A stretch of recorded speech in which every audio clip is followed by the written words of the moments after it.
I have, I sent out late yesterday the new draft regulations, but I'm sorry it was so late again, but I'm going to walk you through it. So, because there isn't much left to do.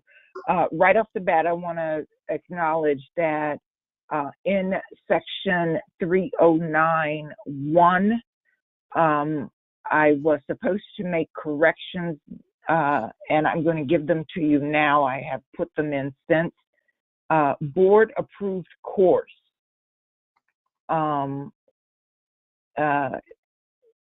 Board members had asked me to delete members in that definition and add the LSP board. And the same thing applies to the definition under it. Board approved conference, members should be stricken. And below that, board approved conference workshop, members should be stricken, and it should read by the LSP board. So I will make those corrections. And then on the next page, still within section 1, course provider, there were some corrections requested there that I neglected to put in, so I have done that this morning. And so course provider should read, course provider means any individual or organization that applies to the board for approval to offer or administer a course for LSP credit. Before awarding continuing education credit, the course provider will certify that all attendance requirements will be met. So I'm going to, I've corrected that language. If you would move to assessment of learning, I'm still within 3.09 section 1. And I wondered, I just drafted something and I wondered if there were comments about the definition that you guys asked me to put in.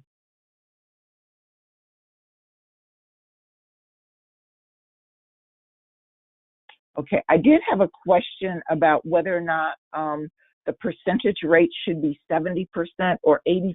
Does anybody remember whether or not there was a decision made about that? I thought we had been going with 80%, but I'd like confirmation from somebody else.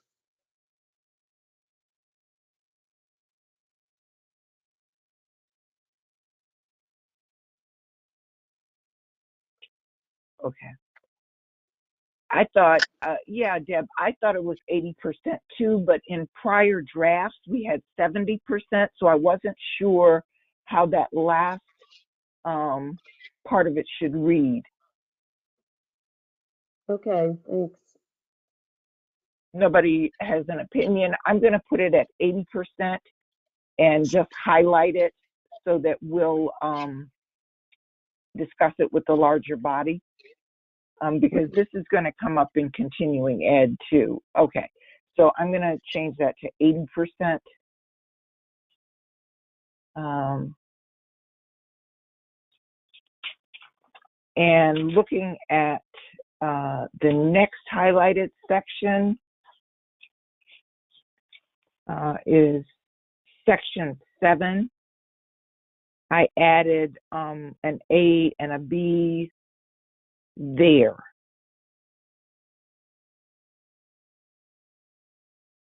Any comments, changes, suggestions?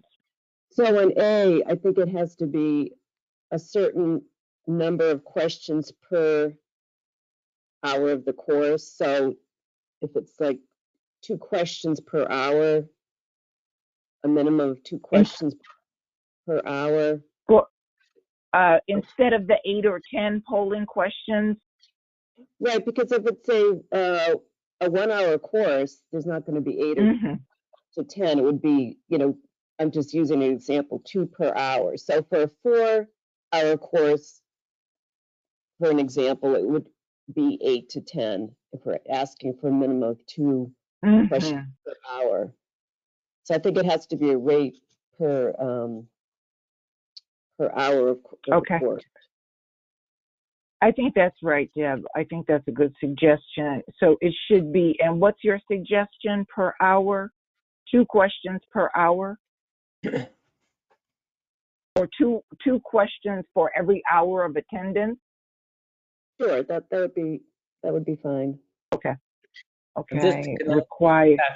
Patrick, can I just ask how that lines up with our 80% goal that we set above? So if they participate in a 1-hour course and they receive 2 questions as the assessment, that means they will have to have gotten all of the answers correct. Is that right?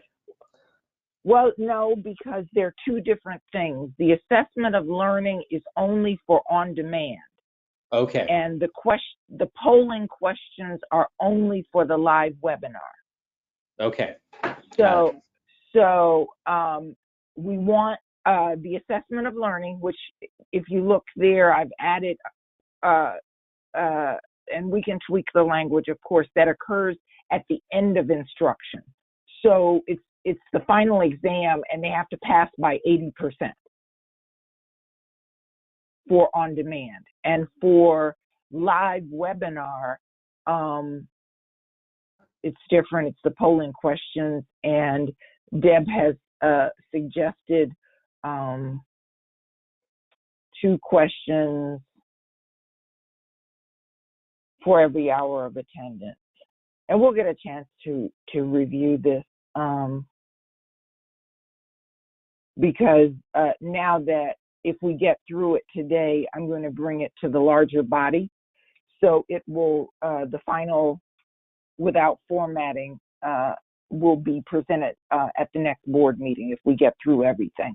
So everybody will get to weigh in on the suggestions that the committee makes today. Patrick, was that a sufficient answer to your question? No, that's great. Thank you. You're welcome. Okay. I'm next looking at D5, 8D5, highlighted section there for approved conference workshops. I added that. And then I cross-referenced the other statutes. I'm sorry, regulations.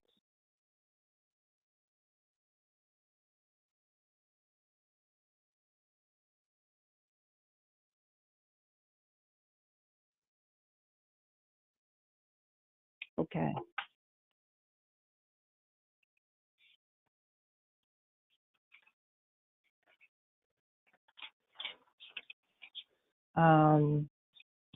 I added section 9. If you just look at credit for live webinar courses, and I wanted the board members to take a look at that language and let me know where you think we should tweak it.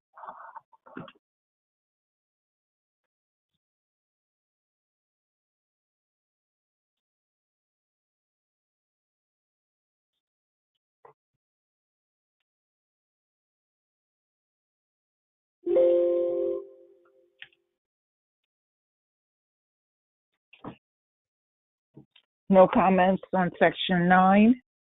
It's okay to me. Thank you, Jamie. Yeah, the only question, this is Go Deb, the ahead. only head was for our live courses, if it's more than 4 hours, there's some prorating if people don't stay for the whole time. Is that different? I don't know what, so I'm referring to successfully completed 100% of the course. So for Okay, go ahead, Deb. I'm sorry, because I'm trying to understand what you're saying. Well, for live courses, say it's an 8-hour course and somebody leaves at hour 7, they still get 7 hours of credit. So I'm just wondering if this relates to this section at all, when we're saying 100% completion, completed 100% of the Yeah, course. I don't think we've come up with any provisions for partial credit for webinars. Do you Or think on it's, demand. Yeah, do you go think, ahead, Deb. do you think it's different? I don't know. I mean, can the provider track that sufficiently?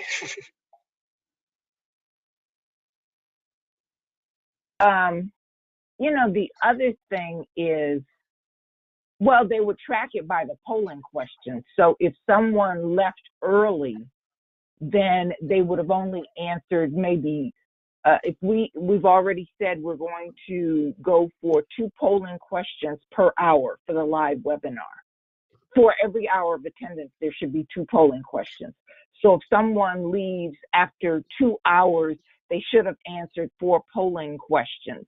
But I don't know if that's not too burdensome for the course provider to try and track people and to set this precedent for giving them credit for leaving a live webinar early. I know they get that partial credit for in-person courses, but do we want to, like Jamie said, we don't have a standard, we don't have a reg or a proposed reg that covers that issue. I mean, I guess it would only be for webinars that are greater than 4 hours, because that's the minimum, right? Anyway, for live courses. So I mean, I suppose we could just copy paste that same language. Well, I don't know if we can refer to, because I'm looking at the attendance requirements. And it just says for continuing ed credit to be granted for attendance, and then it lists the different lengths of time and how long you have to be there. Okay, so maybe we don't need to change it then.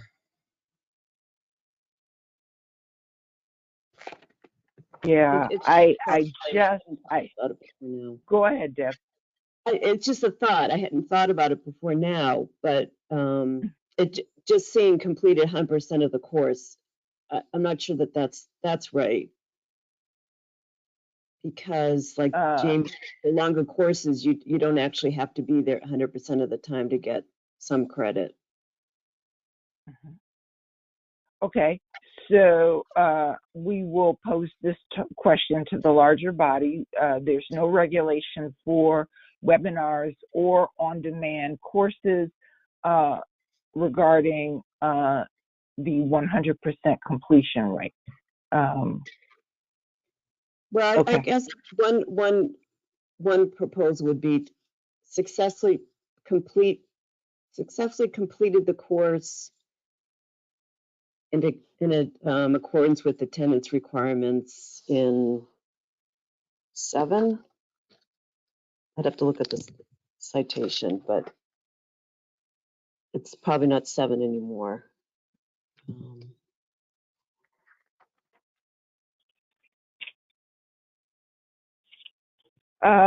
Let's see.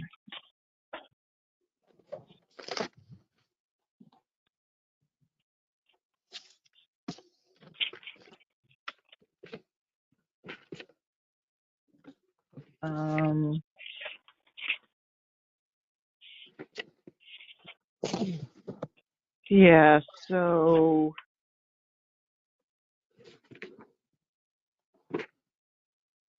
I'm going to,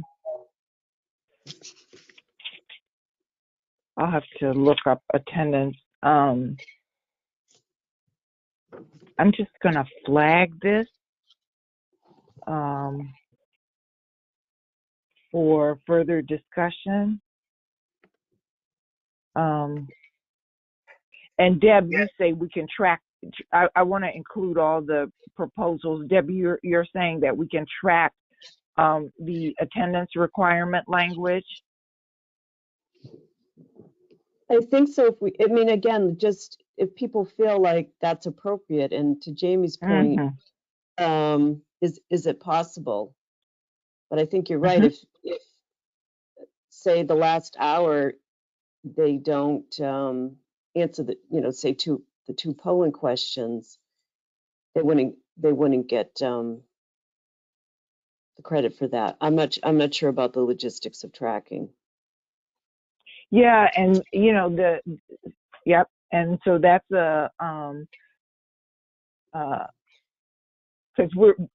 because we're going to hear from the course providers about that. I can just hear them now. The logistics of tracking partial credit or credit for partial attendance. Yeah.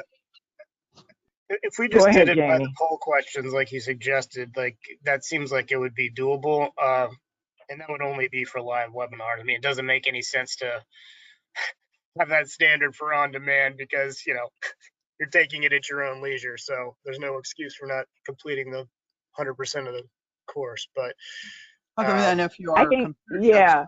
And we're setting up this dichotomy between, and I understand webinars are different from on demand, but we're saying that in order to get credit for on demand, you have to complete the assessment of learning and pass by 80%. And the assessment of learning is not offered until the end of the course. So if you leave before the end of the course, so on demand can't have the same privileges afforded to a live webinar because you can't leave early. Because if you leave early, you don't complete the assessment of learning. Yeah, no, nor should you. I don't think there's any reason to go there with on demand. I mean, you scheduled it at your own time and place, so why would you not? Exactly. So exactly, but Jamie. But live webinars track more closely to like an in-person class. So if it's feasible to do a partial credit for based on the number of polling questions, then I mean I guess I would be okay with that. Hey everybody, this is Kathy. Okay. I've been on these live webinars, and some of the course providers have said to me that they can't line up the poll questions with who actually answered them. I'm telling you, I deal with them, guys. 10 years. I can hear them now. I think, but go ahead, Kathy. Press your point. So my own personal experience was I missed a poll question in a course that was whenever a year ago. And it was the Alpha Lab that did it. And so I contacted them. I'm like, I saw the question. I tried to answer it, but it had already ended. The poll had ended. So I didn't get my answer in. And I went, I didn't want to lose credit for not being able to get my answer in. And she says, oh, we can't track it anyway. Yeah. Okay. So, Kathy, you're saying that the course provider, I'm trying to clarify this, the course provider indicated that they take the polling questions, but the polling questions aren't matched with the registrant ID number? They're anonymous polls, effectively. They're anonymous. So they'll get the answer. They know that they have 100 people in the class. Exactly. They know that they got 98 answers to the poll, but they're not sure who didn't answer. Okay, well, that's not good.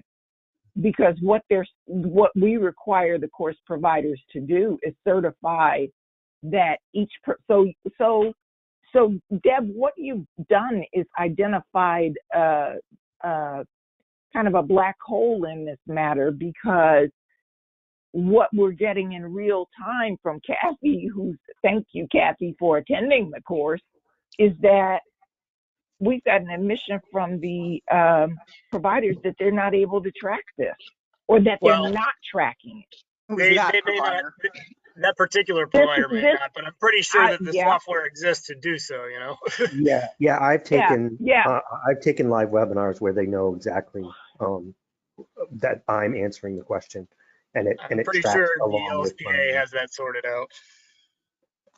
Right. I don't know, because Zoom can't. Go ahead, Kathy. I can't on this this on this GoToWebinar I can, and Yeah. I think Teams, Microsoft Teams, you can do it.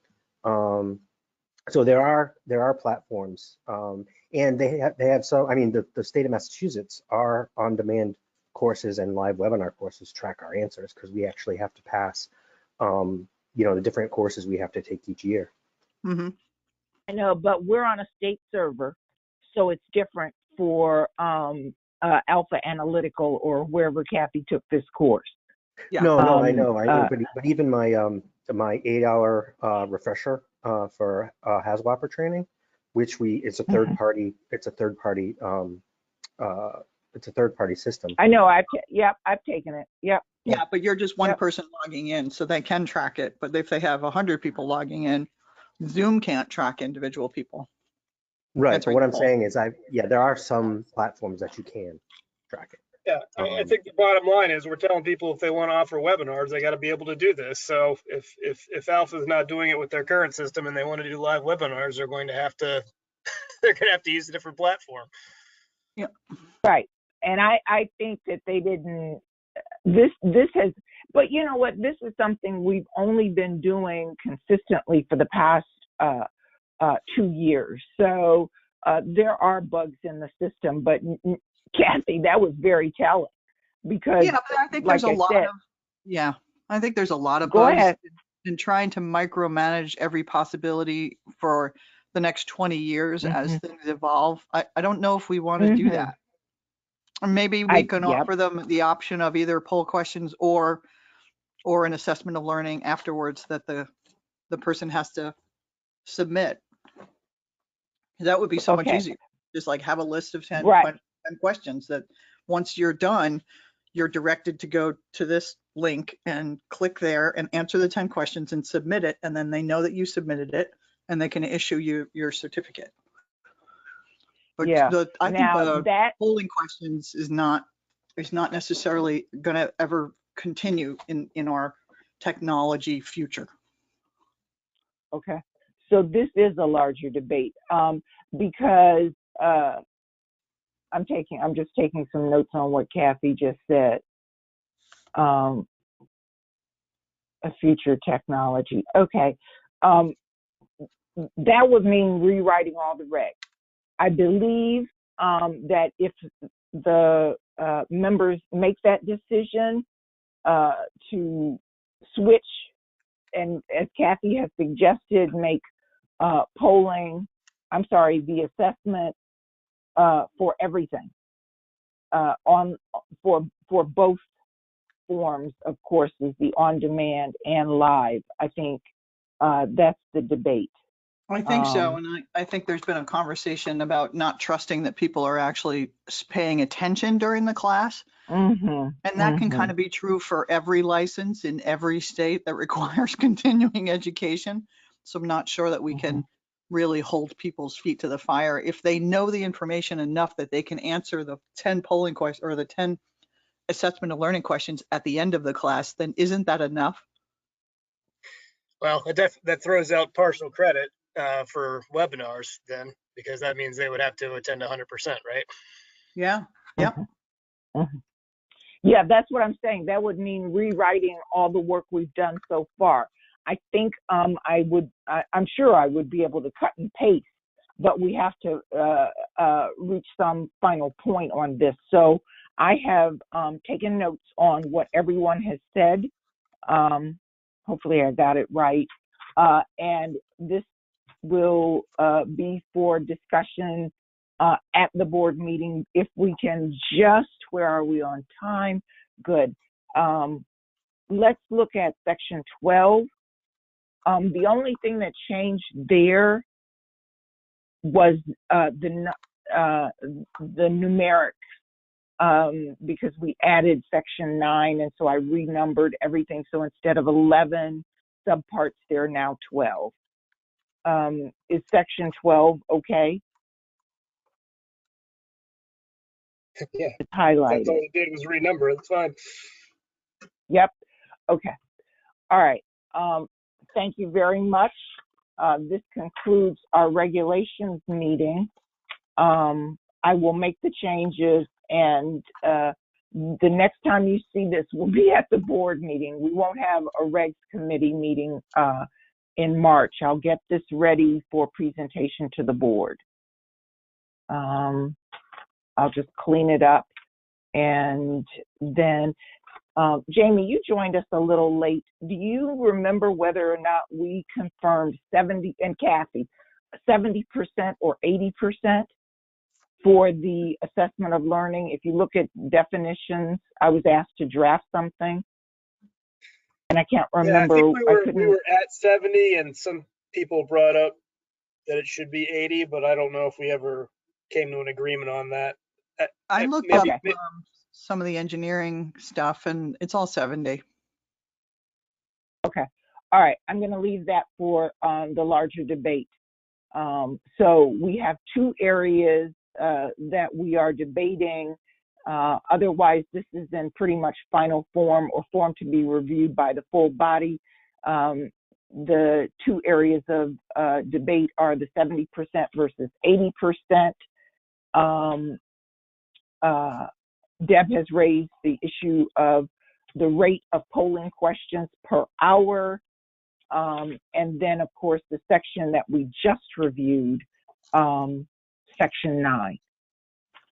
And I have your comments there. Okay, I don't know.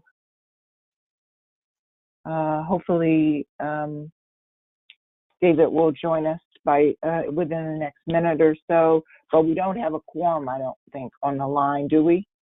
I'm on the call. Okay, didn't know that. Chris, who's on the call? We starting the meeting? Yeah, David Austin. No, I'm making sure we have a quorum first, David. Okay. Go ahead, Chris. David Austin, Deb Listenek, Greg McBride, Jamie Smith, Kirk Franklin, Kathy Campbell, Millie Garcia Serrano, and Patrick Heron. All right, we've got a quorum. And Chris, could you tell us who from the public is joining us, please? Oh, Yep. We have Deidre Winterburn, Jennifer Griffith, Jim DeCoulis, Christy Lefert, Lawrence Feldman, Michelle Zelch, Nancy Fitzpatrick, Neil Drowis, Saskia Oosting, Stuart Mountain, and Wendy Rundle. Thanks, Chris. So I'm calling the continuing ed committee meeting to order. February 8th, 12:31. And first thing on the agenda is any update on the virtual draft meeting minutes? just that I hope to get started on them. I've made some progress in other areas, so particularly public records. So I'm hoping to get started on them in the month of March for the March meeting. That's the update. I have a question. So now that we have the transcripts for a number of the meetings, is that sufficient for the record? So are you saying that you come up with a similar? No. Yeah, no. What I'm saying is that those are public records, the drafts, according to the Public Records Division of the Secretary of State's office. So the board was obligated to turn over any video recordings or written transcripts because those constitute public records. They are not the records that we're going to post on the website. I'm going to edit those minutes and get them in the format for all the other minutes that are posted. Okay, and that's so that so that they'll not so that it's an actual set of minutes. But the original form, the transcript, the video. First of all, the transcript is an original of the video, and the video and the written transcripts that have been created are considered drafts by the Public Records Division and had to be turned over. So those were the documents that I turned over to public records requesters.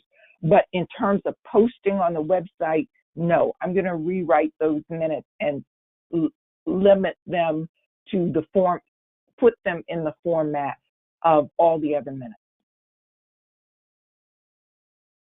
Did that answer your question, Deb? It did, thanks. Yep. So for roll call, I have, excuse me? So for roll call, I have Greg, Jamie, Kirk, Kathy, Millie, Patrick, me, and Deb. Is that the complete list? I'm sorry, David, would you mind, this is Millie, would you mind repeating the roster so I can follow your lead? Did you ask me to repeat it? Yes, please. Greg, Jamie, Kirk, Kathy, you, Patrick, David, and Deb. Thank you. You're welcome.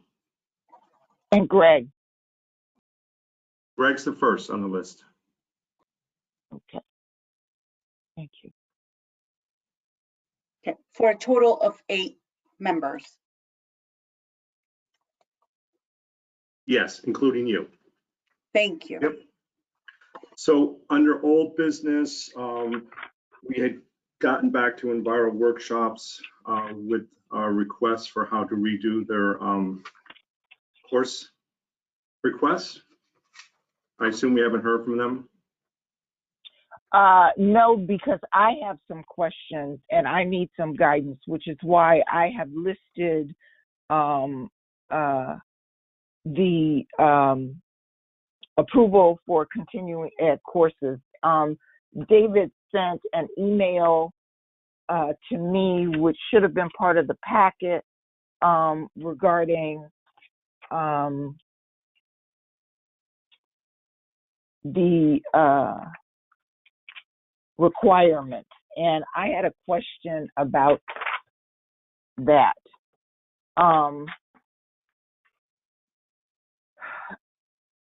You specifically asked David for one submittal, one document, and people, continuing ed providers frequently send more than one course in one document. So I'm looking for guidance on exactly what do you want all the providers to do. For each course, they should submit a single letter, or I don't know. Are you talking about in general for all providers or just this Enviro workshop? For Enviro workshop, they had multiple courses spread across 3 different submittals, and we just asked them to provide what courses that they want credit for that are applicable to this program. Please be provided in one submittal. Okay, so you're saying, okay. This is why it's on the agenda. I put it on the agenda. Okay, so they first have to strike what's not applicable. Yep. And then your number 2 asks that the remainder be submitted in one document. Is that Yes. right? Or yes. Okay, remainder in one document.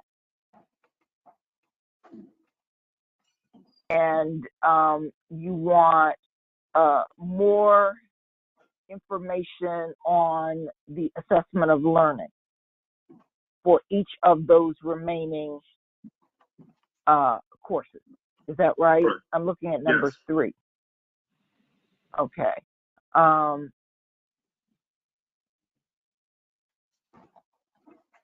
Okay, so the assessment of learning comes at the end, according to our draft regs and the policy that we followed, comes at the end. So there are no questions answered throughout the webinar. Well, each of those 2 hours would have to be their own individual course with their own individual assessment of learning at the end. Okay, And this is why I asked for clarification. So, with respect to number 3, you're saying that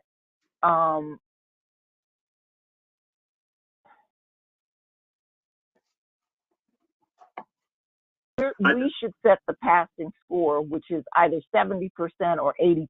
We need to settle that too today. But I don't. So, what are you saying, Jamie? Because I think we're confusing again polling questions with assessment of learning. Live webinars have the assessment at the end, right? So if there's an assessment, at the end, there are no questions to be answered throughout the webinar. It's just a pass or fail final exam for live webinars. Yeah, no, my only point was what they submitted was a request for, I don't know, there was like 10 different, I don't remember what the number was, but one of them had like 10 different courses on it. And we just need them to confirm that they are each individual courses with their own individual assessment of learning, and that they're going to follow the policy for each one individually in terms of tracking attendance and all of that. Okay. correct. And Well, this email I wrote right after the meeting last month, so I don't recall exactly. I don't have the documents in front of me, but I think we were looking for more details about how they did the assessment of learning during the live webinar and how they're going to do it during the on-demand, like how many questions they're going to have, and is the passing score going to be 70? okay. So we haven't settled on whether the passing score is 70 or 80. And 70. On demand requires a whole different ballgame in terms of what's required. On demand requires polling questions, which, pardon me, are answered throughout the course. Other way Live around. webinar. Other way around. Backwards. Pardon me. Yep. Switch it around. So they're two different things. So, first of all, on the assessment of learning, what's the pass rate? 70% or 80%? 70. Okay, I was mistaken then. I remembered incorrectly. So 70. Okay. It's 70%. All right. And for the on demand,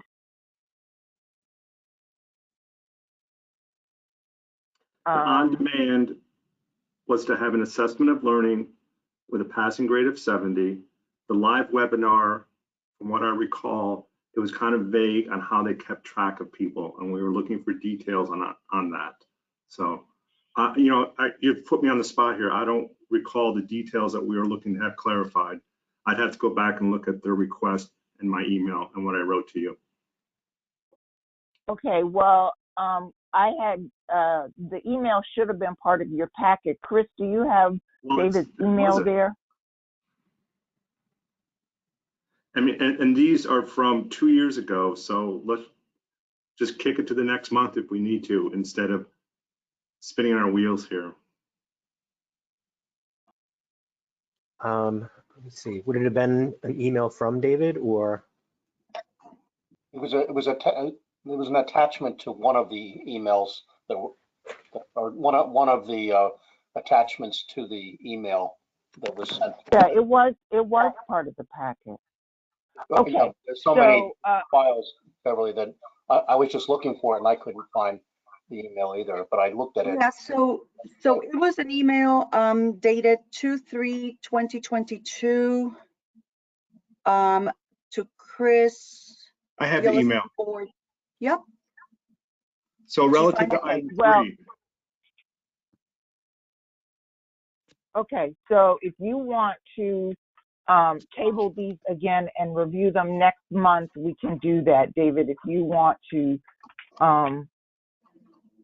take another look at what you sent me and all of that, because like I said, and I, like you said, rather, No, I just the courses were offered in 2020, so it's not like they're asking for retroactive approval. So we can table it until next month. I'm sorry. Well, I just found the email. Here are the questions. Were questions answered throughout the webinar? How many? What was required passing score? This confirmed attendance? Those questions are pretty clear to me. Those are the questions that you need to ask them. More information on the assessment of learning for past webinars and for the on-demand courses in the future.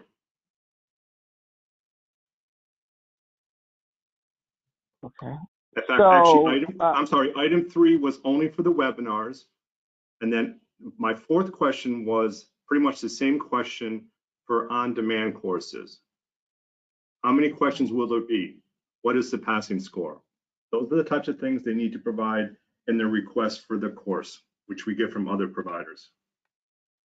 Okay. I'll see if I can pull that together, and if I have any more questions, because we don't ask them what's the okay, I see. All right, I'll see what I can do with this, and if I need further clarification, I'll ask for it. We can move forward. I just want to make sure that we are consistent in our approach, because we haven't finalized the regs, and so this is a practice or a policy or a protocol, or whatever you want to call it, and so it's still kind of being fleshed out. So even as to the percentage of questions that they have to get right. So I'll work with this. I'll see what I can come up with, and if I have further questions, I'll come back. We can circle back. Thank you. There's no inconsistencies here. It's just their requests lacked information that we normally get. So okay. Yeah, I'll see what I can do. Under new course approval requests, we have 4 of them. The first 3 are from the LSPA. The first one is a 1 technical credit membership meeting. I make a motion to approve. Second. Any comments or discussion from the board or the public? This, my apologies, this is Millie. Is this with regards to the diversity, equity, and inclusion? Yes. Yes. So I for sure support moving forward with this course. This is innovative by way of presentation as a course. And there is a huge emphasis with regards to incorporating diversity, equity, inclusion, and environmental justice aspects into the work that is done across programs at DEP. Thank you. We just had one. Wendy Windle said for current on-demand courses, the LSP board has told us the pass rate is 80%. Yep. I listen. I raised this question. Yeah, it's open for debate. It's open for debate because we're fluctuating back and forth. I had it during the regulations committee. For those of you who are unable to attend today, the regulations committee went back and forth, and so the board needs to make a decision about the 70 or 80% pass rate. Let's do that when you present the draft final regs at the next meeting, and then we'll make a decision once and for all together. Okay, well, in the interim, what do you want me to tell the continuing ed providers? Because I will just tell them 70% for now then. I mean, these requests for the on-demand have 80%, and we were inconsistent, and we were accepting and approving them as 80%. But a recent discussion with Gail, we all decided it should be 70%. Right. And Kathy made that point earlier in the meeting that her research for other engineering professionals was 70%. Yeah, So nationwide. I'll amend my motion that for the on-demand assessment learning, the passing grade, I don't know what's in this submittal, I don't have it in front of me, it's going to be 70%. Yeah, Wendy just said, Okay. but for current requests for on-demand courses, is it 80% question mark? So I guess this answers her question. It's going to be 70%. Yep. Yeah. So from now on, I will. This is what I'm saying about the inconsistency, because I want to make sure, while these regulations are in flux, that we are following, applying the same standard to everyone. So it's 70% now. Yeah, you've made that point. We're doing the best we can. So I'm going through the roll call to approve it. Greg? Yes is approval? Yes. Jamie? Yes. Kirk? Yes. Kathy? Yes. Millie? Yes. Patrick? Yes. I'm a yes. And Deb? Yes. Great. The next course, LSPA, Session 1, Forensics, requesting 4 technical credits, webinar and on-demand. I assume the on-demand passing score is 80, so I make a motion to approve it with a passing score of 70 for the on-demand portion. Second. Any discussion from the public or board?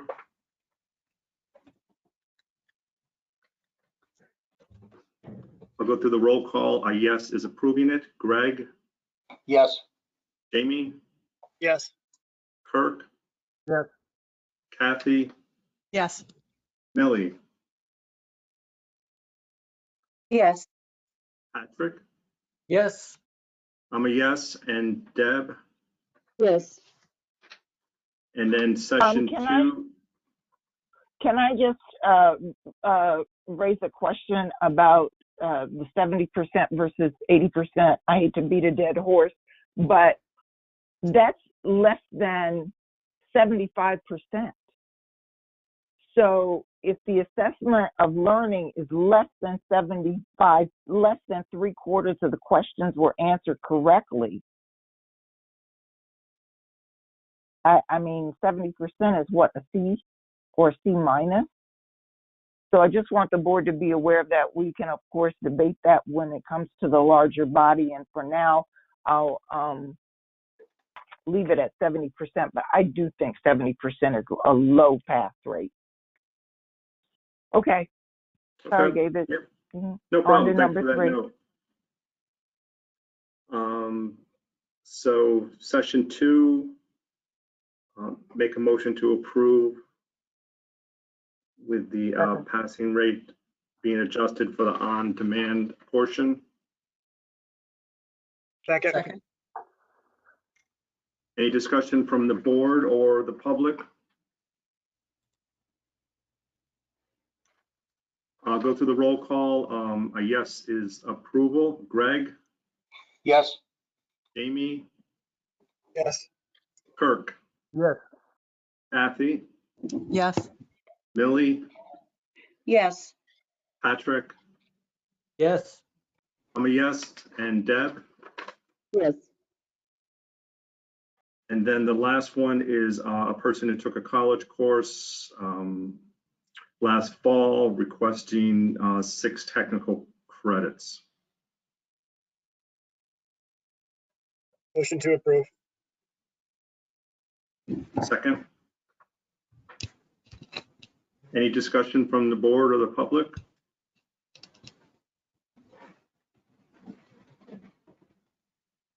I'll go through the roll call. A yes is approving. Greg? Yes. Jamie? Yes. Kirk? Yes. Kathy? Yes. Millie? Yes. Patrick? Yes. I'm a yes. And Deb? Yes. So for that takes care of the course approval requests, and then a course reapproval request is, Actually, I apologize, Dave. Quick question. There was an incoming NUMOA request for approval of the upcoming conference, Revitalizing New England Brownfield Summit 2022. And I believe that belongs in that section, but I could be mistaken. We received the materials, so we do have the description of that summit to take place on Wednesday, May 18. Yeah, but they submitted it less than 14 days before the meeting, Millie. And so Okay. there's a date, and so I'm just So trying to respond to that being part of the package. That's part of. it shouldn't have been in the package because it was submitted January, I believe the 31st, but 31st? I responded to NAMOA and told them that it would be on the March agenda. Okay, thank you. thanks. Yep, because it wasn't submitted within the 14-day requirement. The conference is until April anyway, so we can get to it in March. All right. It's not Thank you, until Millie. May. I didn't look at that. So the one that they're looking for the reapproval on was a course that was previously approved. They did not do it, and now they're going to do it. And I think they revamped it a little bit, but no major changes from what I could see. Yeah, my understanding of that is that that conference was slated prior to COVID, and Right. so it's been sort of reorganized for a later date, just in response to the global pandemic. Correct. So we have to approve this course because there's some adjustments to it. Yes. Okay. So I'll make a motion to approve it. Second. Any discussion from the public or board? Jennifer Griffin just I want to posted. offer that it's a premier conference. We do have a lot of high-thinking members of the scientific community that will be providing their thoughts on perfluorinated compounds, which is a national and state priority across all programs, not just the cleanup programs, but drinking water program, air, et cetera. So I think this is a highly anticipated NUMOA conference. Yeah, and Jennifer Griffin just posted, just glad to know the Brownfield Summit is on the radar. Hopefully you can put it on the March agenda. Thanks. It will be. Thank you both. I responded to Jennifer. So I'm going through the roll call. A yes is approval. Greg? Yes. Jamie? Yes. Kirk? Yes. Kathy? Yes. Millie? Yes. Patrick? Yes. I'm a yes. And Deb? Yes. Great. There's one course announcement from the LSPA. I'm sorry, David, before we move on, that'll be approved with an A designation because it was a live course over 2 days and now it's a webinar. Okay.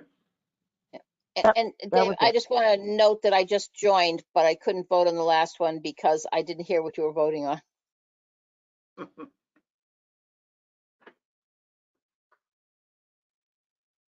Well, thanks for joining us. We didn't say anything bad about you yet.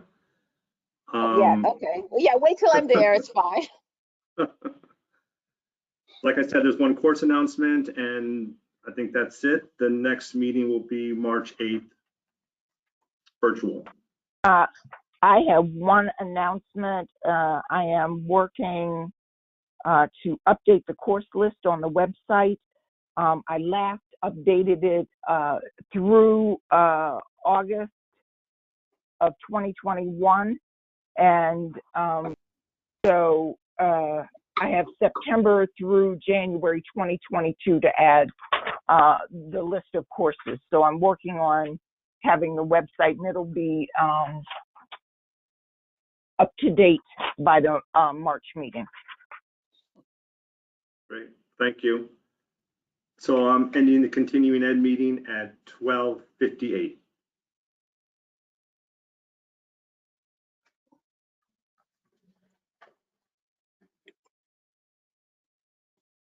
I'm calling to order the professional conduct meeting at 12:58.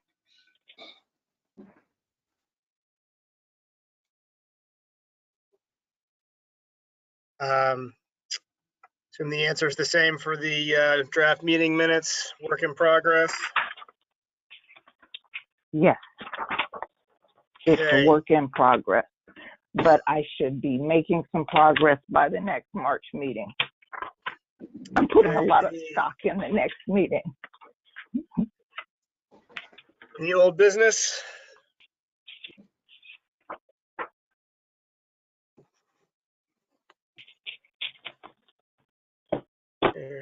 Hearing none. Beverly, when you're ready, if you could let us know the status of the CRTs. Sure. Of course, we're way behind on this, but I'm making some progress. We will have, I met with, let me start with 05C07. I met with the Assistant Attorney General about the case on January 20th.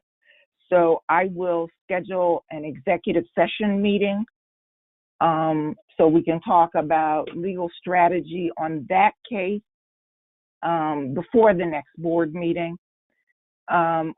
In 18C01, and I'm only giving reports on things that I have been able to work on. 18C01, in that case, we reviewed, the CRT reviewed a summary suspension for the LSP, and we decided not to move forward with that. So I need to schedule a CRT meeting during the month of March 2022. We hopefully can schedule the CRT, an interview for the LSP by May. In 18C02, we interviewed that LSP on July 20th of 2021. And so I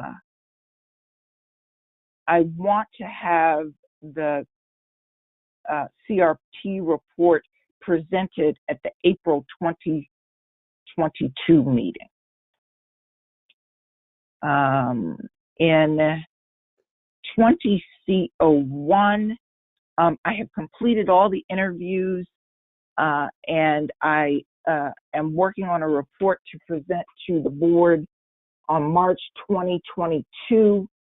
I have asked the LSP involved to submit anything that he or she wants included in my report. If you recall, this is not an official investigation. It was more a screening matter that I handled. So I'll present my report at the March 2022 meeting. In 20C02, the LSP, I completed the interviews in that case. I have started work on my report, which I'll present at the March 2022 meeting.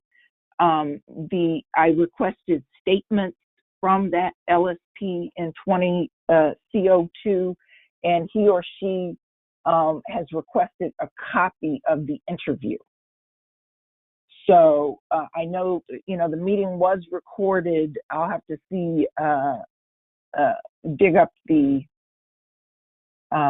tape. But it's my intention to go forward with my report and have the LSP submit whatever they want to submit. I haven't heard from the LSP in 20C01 about whether or not he or she wants to submit anything. but the LSP in 20CO2 has asked for a recording of his or her interview. 21C, I have someone who can redact. I've gotten assistance from DEP, so I have someone who can redact that case, and hopefully I'll be able to present it at the April board meeting for review, the redacted. Sorry, Beverly, was this 20 CO4?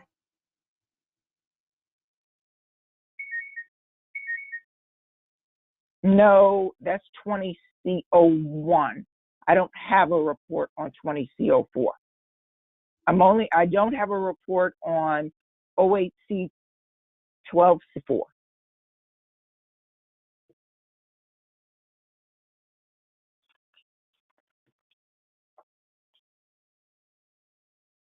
That was it.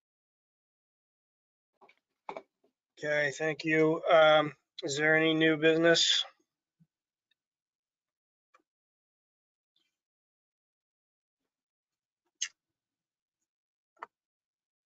Hearing none. The next meeting will be March 8th. And I'll adjourn the Professional Conduct Committee.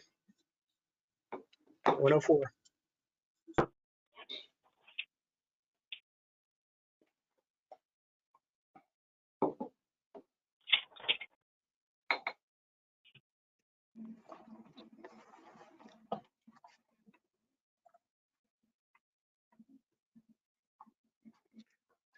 Good afternoon, everyone.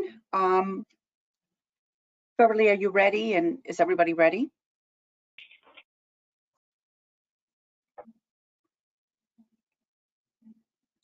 I assume we are. So welcome to the LSP board meeting. I'm calling this meeting to order at 1:04 p.m.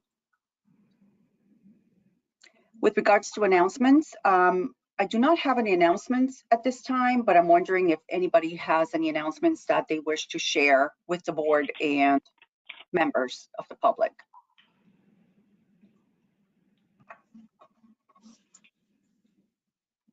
Hearing none, we'll move forward with the agenda. I have no edits to the agenda, and I'm just wondering if anybody else has additions, deletions, or changes to the draft agenda.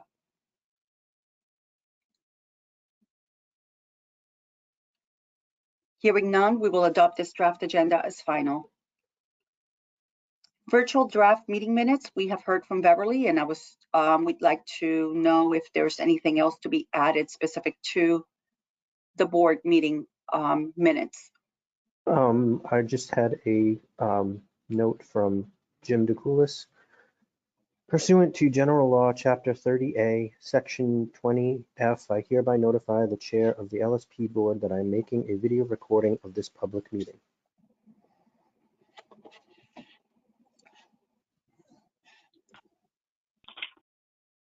So I think we had the same request the last time that we met on this virtual forum.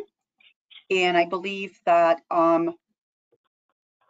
the response was that if parties were comfortable and gave consent, we could move forward.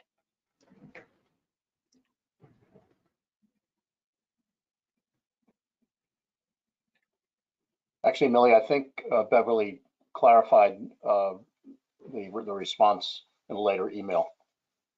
Okay, so that in other words, if the party is just providing us with notice and therefore it is fine for Mr. DeCoulis to make a video. That's my understanding, yes. Okay, can Beverly please confirm that this is correct so we can move forward with the board meeting? That what's correct, Millie? That in fact it is okay for Mr. DeCoulis to videotape this meeting because he has given us notice. If you look, I'm going to stick to whatever I said in my email. I sent an email to Mr. DeCoulis and the board members, and Mr. DeCoulis has a right to record a public meeting after giving notice to the chairperson. Thank you. Okay, so we will continue. Our next agenda item is decisions with regards to licensing of applicants. And in front of us, we have the need to vote on renewal dockets. So I'd like to go over those. Today, we need to vote on 3 renewal dockets, and renewal docket number 1 consists of 14 LSPs that have completed all requirements for renewal by January 30, 2022, and whose license will now have a new license renewal date of January 30, 2025. If there are no questions, I move to approve docket number 1 as recorded. Second. Thank you. So please say yes when I call your name. Greg, Yes. Jamie, Yes. Kirk, Yes. Kathy, Yes. Millie, yes, Patrick, Yes. David, Yes. Deb, Yes. and Gail. Yes. Thank you. Motion carries and docket number 1 is approved. Docket number 2 consists of 4 LSPs who requested a 90-day extension and whose license will now have a renewal date of April 29, 2022. If there are no questions, I move to approve docket number 2 as recorded. Do I have a second? Second. Thank you. Please say yes when I call your name. Greg, Yes. Jamie, Yes. Kirk, Yes. Kathy, Yes. Millie is a yes, Patrick, Yes. David, Yes. Deb, Yes. and Gail. Yes. Motion carries and docket number 2 is approved. And the third docket consists of 1 LSP who has completed requirements within 1 year from January 30, 2021, and now has a renewal date of January 30, 2025. If there are no questions, I move to approve docket number 3 as recorded. Second. Do I have a second? Second. Thank you. Please say yes when I call your name. Greg, Yes. Jamie, Yes. Kirk, Yes. Kathy, Yes. Millie is a yes, Patrick, Yes. David, Yes. Deb, Yes. and Gail. Yes. Motion carries and docket number 3 is approved. I did have one comment from Tim DeCoulis. He said, I never received the email Beverly referenced.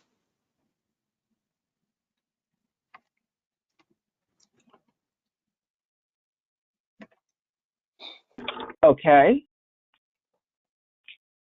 Well, let me see what happened to that. And while we continue to meet, I'll make sure that Mr. DeCoulis receives it. I'll send it again. Thank you, Beverly. All right, so we will move forward with item 5B, application review panel number 323. And this is regarding reapplication, Andrew Robinson, number 89855. And the ARP panel consists of Kirk Franklin, Kathy Campbell, David Austin, and Beverly. If you could kindly provide the board with a report on ARP number 323. Yeah. Let me just deal with one thing at a time, Millie, would you? Sure. My apologies. Please give me a second. Thank you. This is to Mr. DeCoulis. I sent the email on January 20th. I didn't get a notice back that you didn't receive it, but I'm going to send it right now to everyone again, including the board members. I didn't get a error message, Mr. DeCoulis, saying that you didn't receive it, but I just sent it again. All right, I'm sorry, Millie, you asked me about the application of, the reapplication of Mr. Andrew Robinson. That panel was ARP 323. It met on February 3rd, 2022. 2 members voted, Kathleen Campbell, and David Austin. They voted to recommend approval of the application.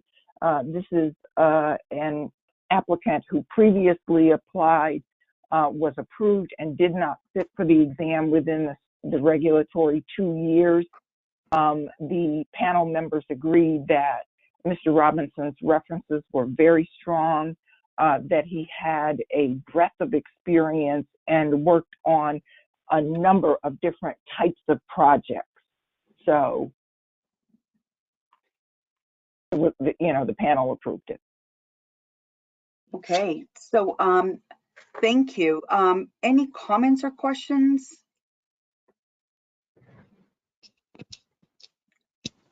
So seeing none, I move to approve the recommendations offered by ARP number 323 with regards to Andrew Robinson's reapplication. Do I have a second? Second. So please say yes when I call your name. Greg? Yes. Jamie? Yes. Kirk? Yes. Kathy? Yes. Millie is a yes. Patrick? Yes. David? Yes. Deb? Yes. And Gail? Yes. Thank you. Motion carries to adopt the recommendations offered by the ARP. Thanks very much for your assistance. Now, moving on to 5C, assign application review panel number 324. This is specific to limited application. Saskia Oosting, number 8876. Beverly, if you could kindly please initiate dialogue regarding this ARP. Are there any volunteers to sit on this panel? I will. This is Debbie. This is Patrick. I'm happy to.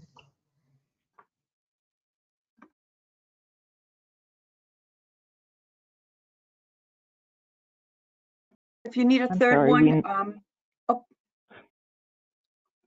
yes, we do need a third. But it Okay. needs to be an LSP. I can It has do to it. be This an is I'm David. sorry. I can do it. This is David. All right. So the panel for 324 is Deb, Patrick, and David. Thank you very much. Thank you. Finally, moving on to number 6, other licensing related matters. Beverly, if you could please provide us with an update on all these topics. 556 is the total, 2 LSPs on inactive status. And now I'm up to number 7, which are, that should be petitions for waiver, because we added Mr. Mountain's petition for waiver to Ms. Oosting's petition for waiver. So I don't know how the board wants to handle which one first. Ms. Oosting's petition for waiver has been pending since the January meeting. Can I make a request about Mr. Mountain's petition? We just received that yesterday morning. It's over 50 pages long, and at least I haven't had a chance to look at it. Well, it's a little less complicated than 50 pages would indicate. And so let's talk about Mr. Mountain then first, and then you can decide whether or not you want to table that until the next meeting. I understand that you would like more time to review it. Mr. Mountain's petition for waiver, I initially thought that Mr. Mountain failed to renew his January 30th, 2022 LSP license, but it it seems that Mr. Mountain has not obtain sufficient credits within the 1 year required for 2021 renewal. So with that in mind, we can certainly table Mr. Mountain's application, Mr. Mountain's petition for waiver until next month, if that's what the board chooses to do. Could we entertain comments from other members of the board? The renewal was up last month or January No, 2021? January 2020, January 30th, 2021. And again, what I'm saying is that Mr. Mountain failed to obtain sufficient credit within the 1 year to come back into the fold. So that's what his petition is about. When I initially spoke with him, I thought it was about January 2022, which had just passed. Right. When we communicated, but I reviewed the papers and found out something different, because I had told Mr. Mountain he could apply for a 90-day extension. I didn't realize he had been out for more than a year, and he still, at this point, doesn't have enough credit. So the 3 years was up in 2021, and after another year, they still don't have enough credits. We're up to January 2022. And I quickly gleaned the letters, and it looks like the two reasons were work duties and COVID. And both of those reasons we've never accepted before. Yeah, we had the discussion with regards to COVID as a reason, but it seems like the LSP community was able to move forward with securing necessary credits. Well, I can just direct your attention to renewal docket number 3. In renewal docket number 3, Mr. Stolecki had the same issue. He did not have the required number of credits for his renewal in January of 2021, but he had them by January 2022, on or before the 30th of January 2022. There are other examples of COVID not being defined as good cause. Yeah, we've never accepted the argument that there weren't enough in-person courses because of all the online courses and people being able to do them on demand and live webinars. And we've denied previous petitions because of that. And then the second reason, we've also denied petitions when someone said it was because of their job duties. Mr. Mountain just stated, I now have 50 CEC credits as of February 3rd, 2022.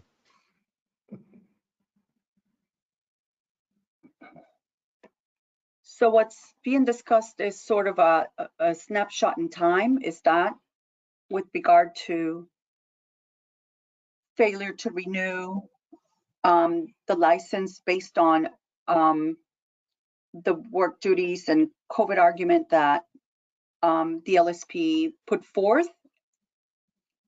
And so makes me wonder if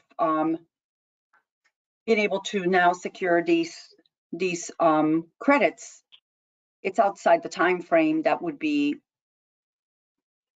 the necessary time frame. So why don't we at least clarify how that actually plays into a decision with regards to moving forward or not? I'm sorry, Millie, can you just give me that again? I was taking notes. Really, can you just repeat what you just said? Sure. So to simplify, I'm just reacting to the LSP's comment on the chat that speaks to now he has secured the necessary credits. But the question is that, securing those credits needed to happen during the necessary moment in time, the snapshot in time that we're speaking about. Because every single licensed professional has to ensure that credits are secure within the time frame that's necessary. So I'm just looking for commentary from the board with regards to reactions to the comment offered by the LSP. This is Greg. I agree with David and what you just said, Millie. This is seems cut and dry, and I appreciate the situation somebody's in, but I think again your point about all licensees, whether it's this program or others, need to follow the requirements, and this seems like it went on for a long time, and I don't see any special reasons why this deserves a waiver.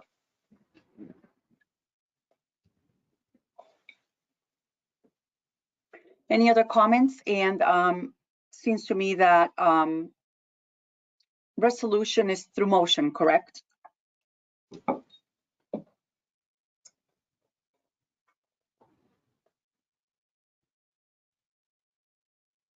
Hearing no comments, we need to then move forward with voting on this petition for waiver. And therefore, I move that based on the arguments set forth here, discussions and comment from board members regarding the reasons why this LSP was not able to secure the credits, it is the opinion of the board that as a level playing field for all the LSPs that come forward, credits need to be secure during the time frame that's necessary, and situations that speak to work duties or global pandemic COVID related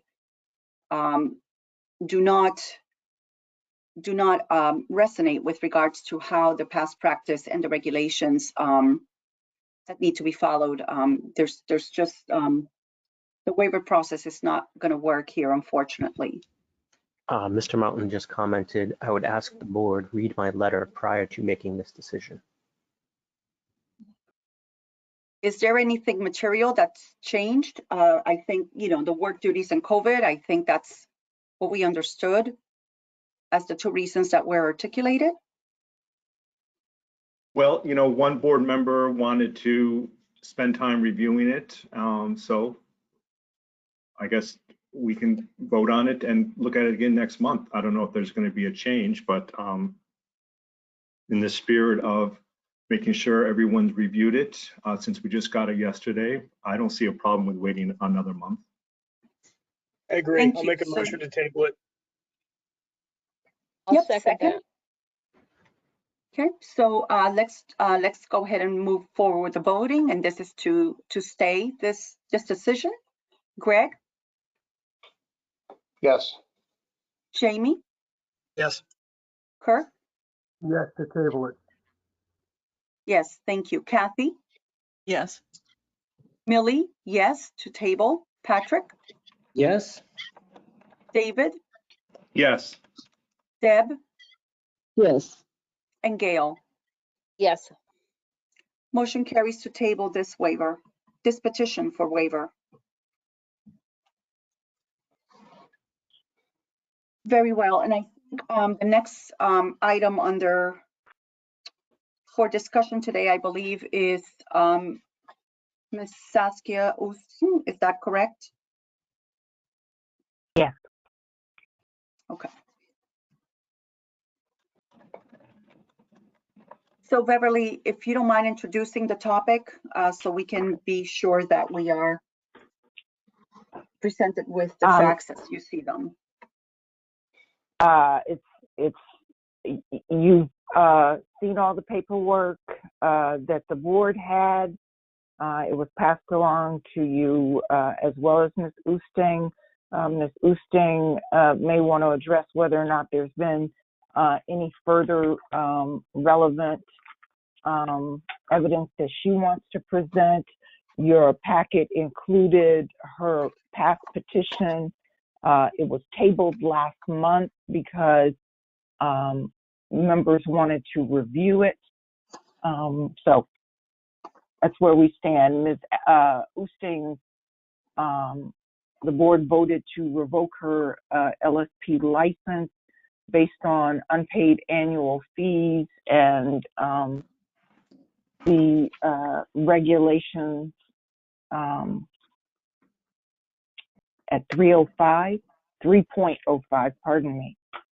So it's up for a vote as to whether or not Ms. Oosting should be required to retake the exam, if approved. Yeah, correct. I have in my notes from last month, one of the action items was, is there a regulatory provision that allows LSPs not to take the exam under the limited application process? No. I mean, it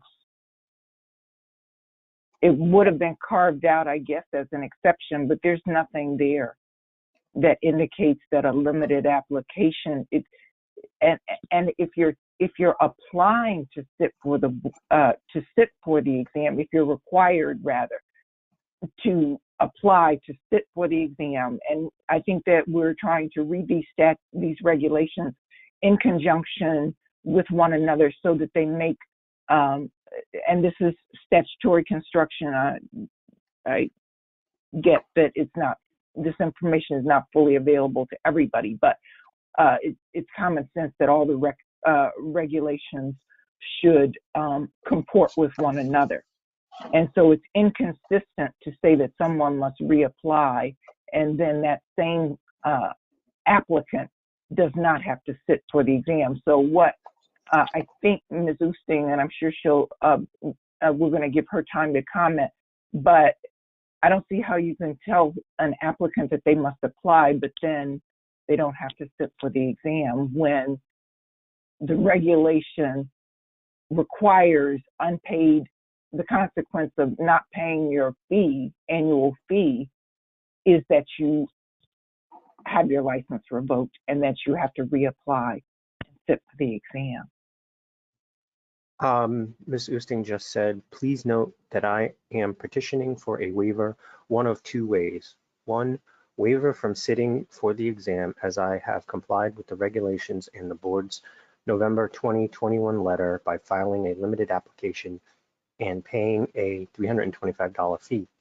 Two, alternatively, a waiver from the deadline to pay the fee due to the extreme circumstances offices struggling to maintain communications in 2021. Both of these waivers have minimal risk for precedent setting.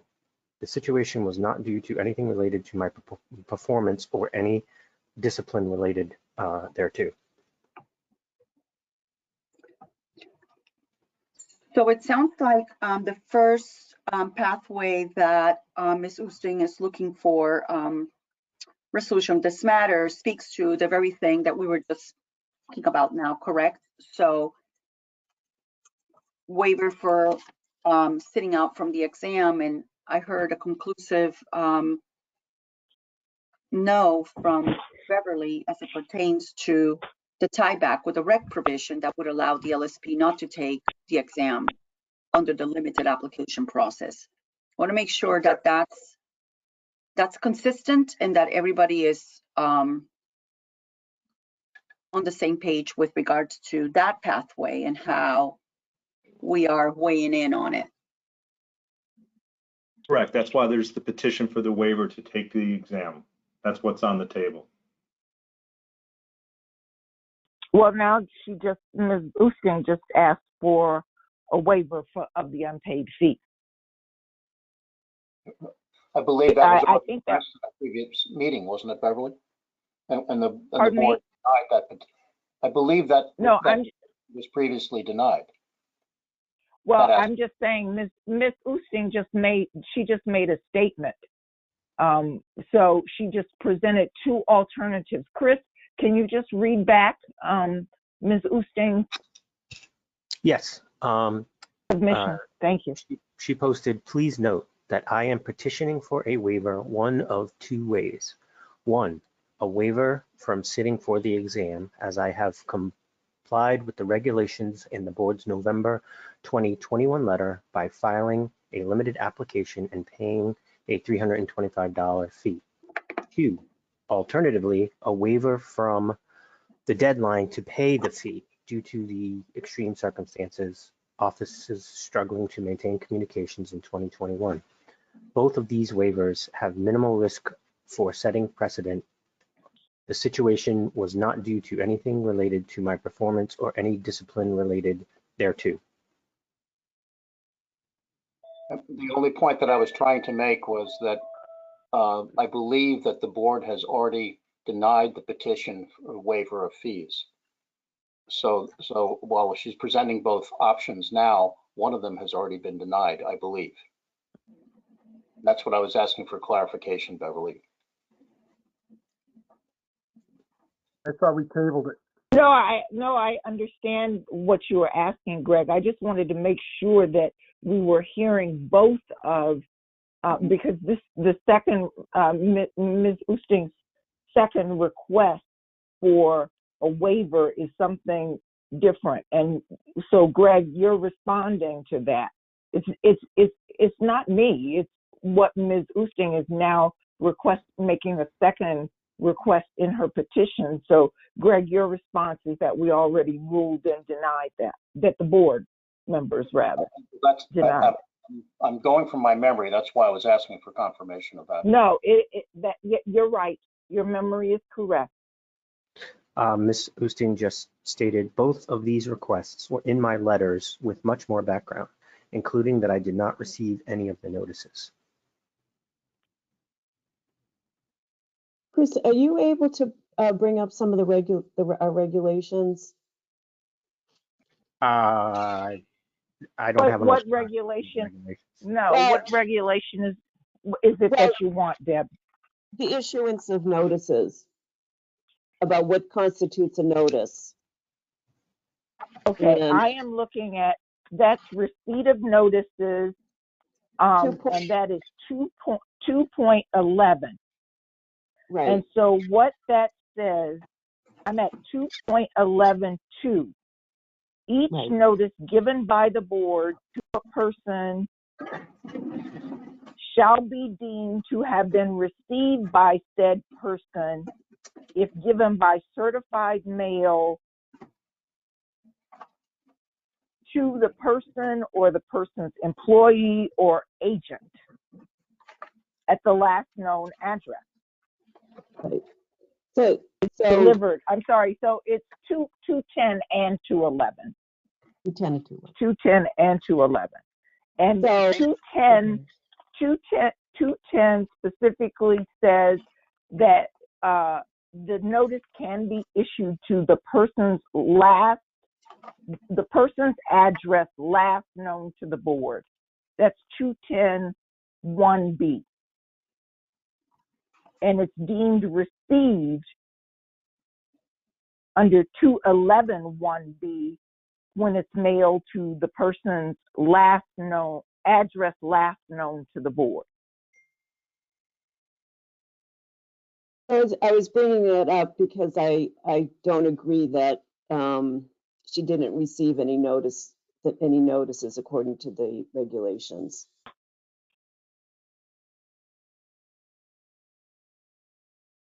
I think we discussed this because this discussion was part of the revocation decision. And the other issue is that we just took a vote with regards to ensuring that an ARP was assigned as to not delay the pathway for Ms. Oosting to have an opportunity to re-up on her license. Well, that's contingent on this decision. I mean, that can be taken back if we make a different decision, but it just was that's the order of the meeting. So, Okay, so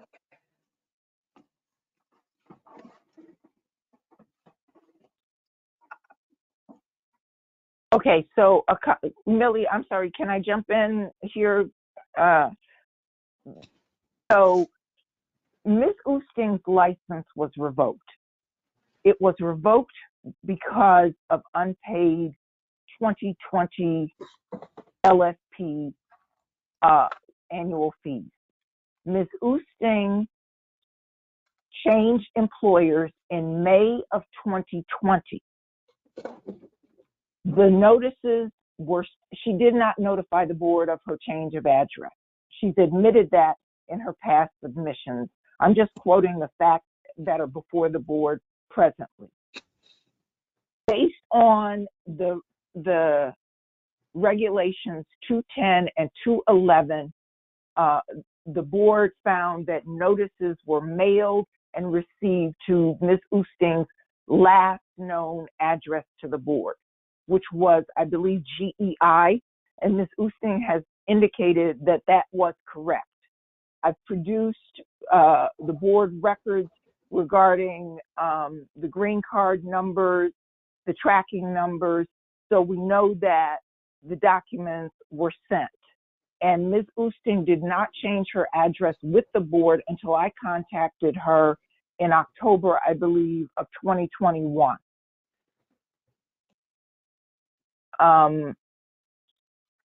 The board revoked her license based on those facts and admission. The regulation requires that you submit a limited application and then sit for the exam after your license has been revoked. So the questions before the board are whether or not it will waive Ms. Oosting's, waive the requirement that Ms. Oosting sit for the exam. Ms. Houston just said GEI has stated that they did not receive those notices. This is Kirk. I'd like to motion to waive her taking the exam. I don't think that's the right thing to do. I don't think it's the right thing to do. I think it's contrary to the regulations. The regulations require, and she has to be approved to sit for the exam. It's not just that she has to waive it. She has to sit and be approved for the exam. Yeah, I don't think that's why that regulation was written. It was written for egregious causes. I don't think that there was any harm to health or the environment by her not paying in time. And I don't think that constitutes someone to retake the exam. So I motion to accept the waiver. So can I just which one? Which one, Kurt? Which one are you moving to waive? What are you moving to waive? Waiving her having to sit for the exam when she's paid in full and all her credits are now current. No, it's not about her credits. It's about her fee payment. It's not about credit. Her fee's been paid, correct? I'm sorry, I didn't hear you. Her fees been paid? Everything's been, yes, all the fees have been paid, and assuming her limited application is accepted, then the motion that's on the table is a potential, is a possibility. Yeah, but this is Greg. I would think that properly she should be approved to take the exam before we take that motion up.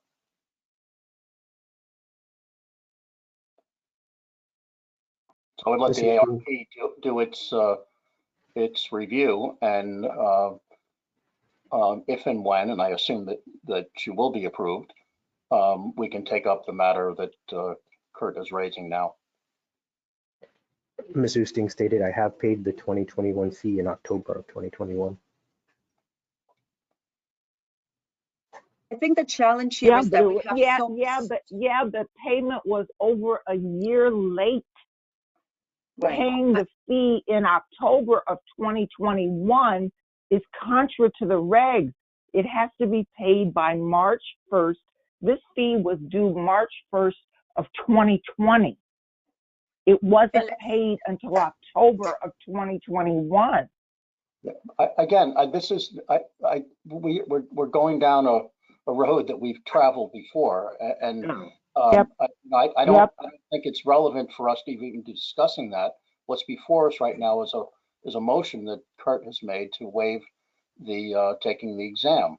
And So, as I said before, I don't think anything else is relevant at this point. And I think my opinion is we should be holding that motion until the ARP has done its job. so Greg, I think what we're trying to at least establish is the facts, and I appreciate Beverly for providing us with a very good summary with regards to how the revocation came about.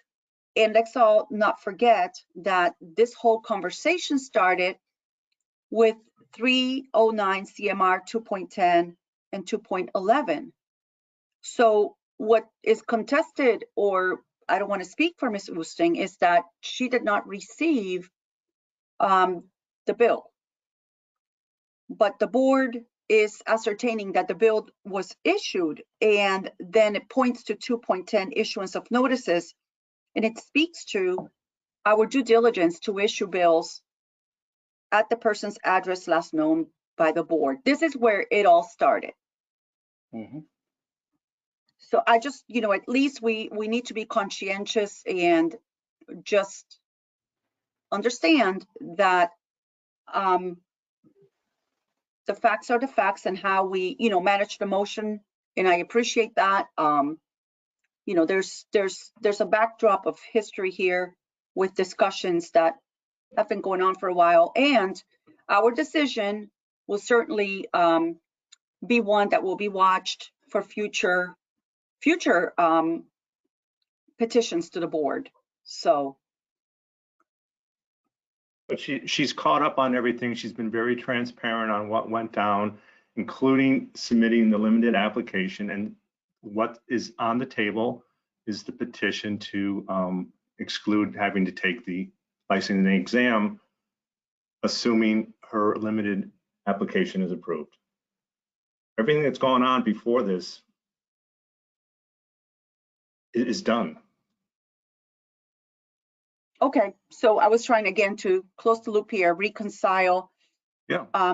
Our answer, which was a no to the question if there was a reg provision that allows LSPs not to take the exam under limited application process. So I just want to ensure that everybody is aware of all these intertwined pieces. But the board can choose to waive that requirement if it wants to, though. I mean, it can choose to waive a provision of the regs. That's the whole point of the application for waiver. Or good cause shown. And it cannot, you cannot waive any fee requirement. That's fine. And the request is about taking the exam, assuming the limited application is accepted. Okay, so this motion, I believe, needs to be built up a little bit to reflect that the fee came in late. And we will certainly honor that. But I think it needs to at least be constructed in a way that reconciles knowledge about this fee.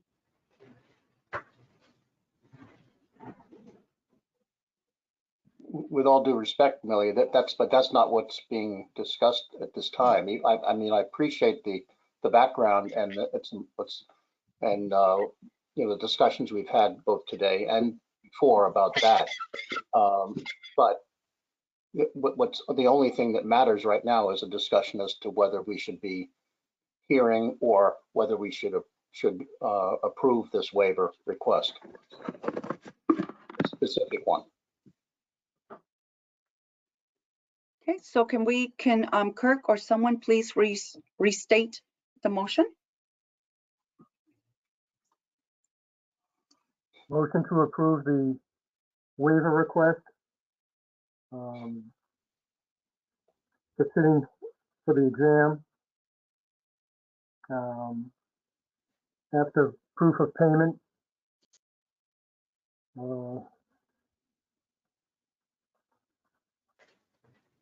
Until that time that the ARP meets, is that? What's that? Until that time that a decision is made through the ARP process, Kirk?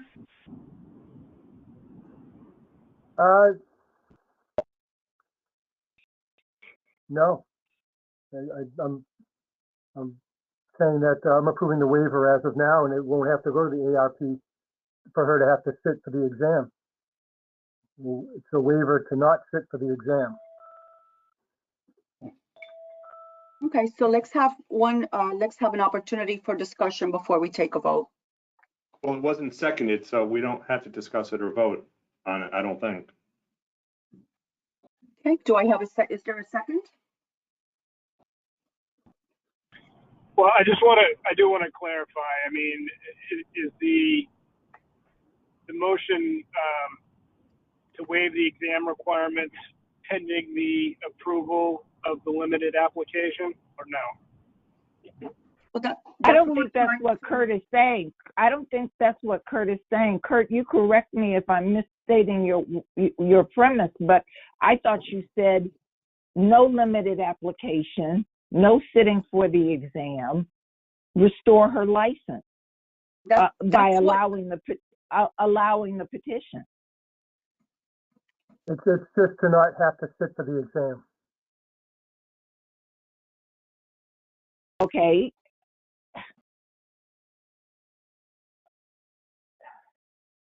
You can make it pending review of her application. Well, what's the point of reviewing the application if you've already voted that she can sit for the exam? If that's the case, there doesn't need to be a review. There doesn't need to be a review of the application if you're saying that the person doesn't have to sit for the exam. You can't enforce one part of the regulation. I'm sorry. Why is that though? We can require a limited application per the regs, and then also waive the requirement to sit for the exam. I don't see those being mutually exclusive. Okay.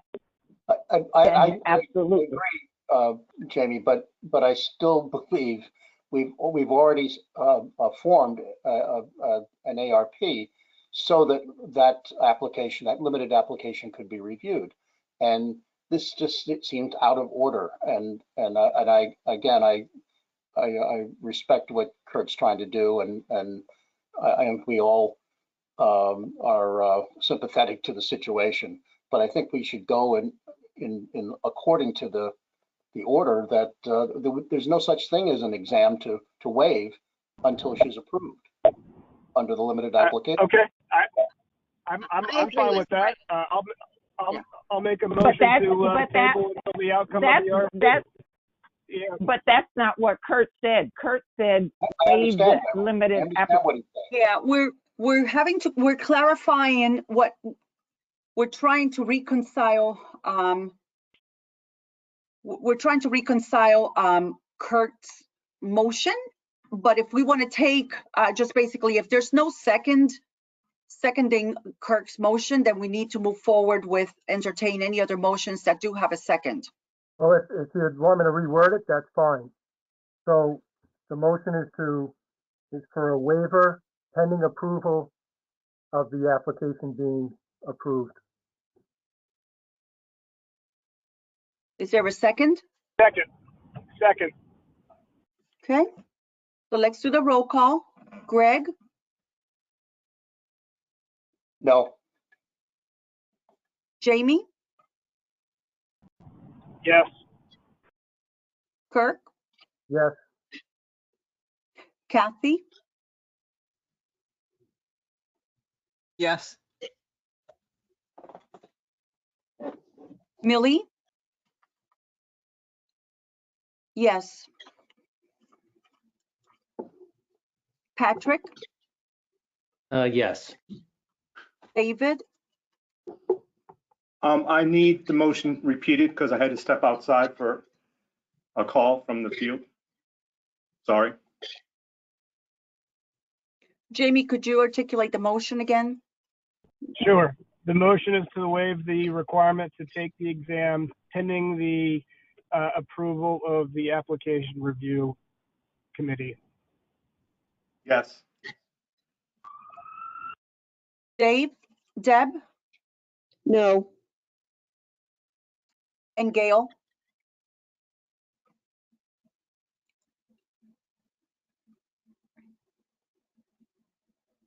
Sorry, I'm muted. Sorry. I just want to make sure I understood also. It is to waive the requirement to take the exam, but we'll still go through the ARP process? Waiver pending Correct. the approval of the ARP. Oh, I want to abstain because I don't have an answer, but I'm going to say it, yes. The motion carries and thereby results in the ARP meeting next month or at a time whenever that meeting is set up. And predicated on the outcome, then we will better understand whether this waiver is approved or not.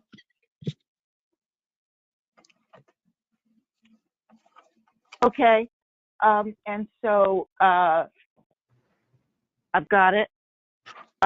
We have two other LSPs who are similarly situated as Ms. Oosting.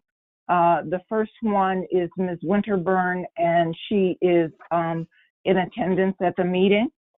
I'm sorry, there are three other LSPs who are similarly situated, and Ms. Winterburn also submitted documents for the board regarding her unpaid fees because her license is subject to revocation.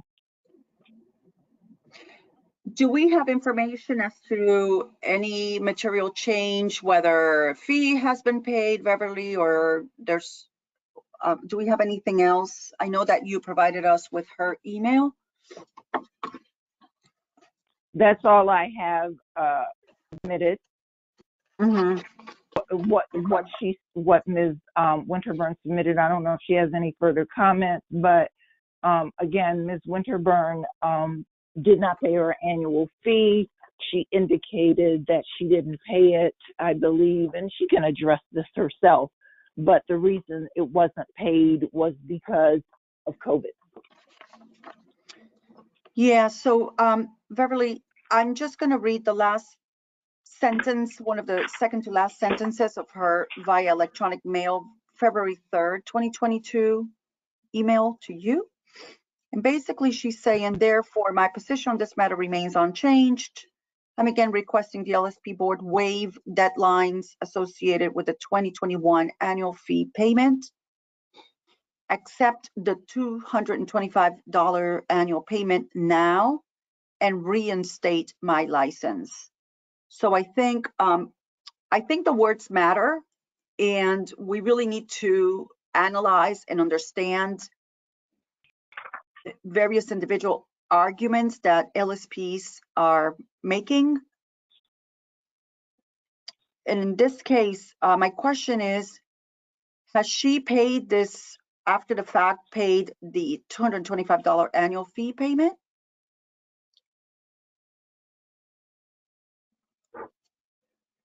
I don't know. She's on the line. Ask her. Ms. Winterburn is on the line. If she's still there, why don't you ask her whether or not she paid her annual fee? But the other thing, again, Ms. Winterburn, these are 2020 annual fees that were not paid. Mm-hmm. So if Ms. Winterburn paid her annual fee, and she can address this, and I'll check later with revenue. If she paid it, she didn't pay it until I called her in October of 2021. Right. So thank you. That's helpful because I think, at least for myself, I'm trying to understand. We just made a decision on Ms. Oosting's petition. So I'm trying to draw parallels, whether it's comparing and contrasting. So if Ms. Winterburn could please respond to the question, that would be much appreciated. So far, Ms. Winterburn has stated the board has my January 2021 and February 2021 letter, and then she stated neither letter references COVID, as Ms. Roby stated. She has not said whether she paid the fee or not, though. Yeah, so I'm struggling with trying to understand that, and I don't think that is an answer that emerges by reading this one pager. Isn't her latest letter and only argument the February 3rd letter? Correct. So she just states that based upon her interpretation of the regulations, there's not a good demonstration that the notices were received at her office, and therefore we should waive the deadlines associated with the 2021 annual fee payment. That's all she's asking for, based upon notices not being received or proof of that. That's all she's saying. Yeah, she- she's Well, saying three things at the bottom. actually, she was saying she was working remotely and she Right. wasn't going into the office But the during letters don't- 2020. Her letters never say But that. oh, okay. The What does letters it don't say, Deb? that. It just said that she didn't receive notice. And you sent out the green cards showing that 3 certified letters were accepted at her place of employment. That's all we have, is that they were signed by somebody at her office. She doesn't say that she has never said that she wasn't there. It just, she didn't receive them. She did tell me that she was working remotely Well, during 20. She never did say. that, but it's not in either of her letters. So that was one of my I'm questions. saying, To the letters. I'm saying, Deb, that she said that to me. Please ask her. She said that to me in a conversation that she was working remotely during 2020. I believe that was also stated I in think her that's- original letter from several It months was stated. It was stated. So I think that's kind of neither. Go ahead.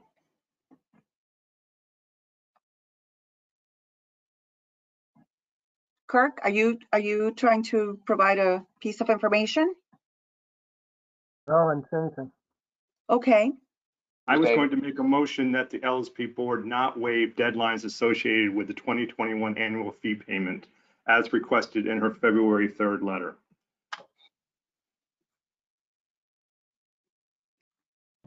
That's all she's requesting.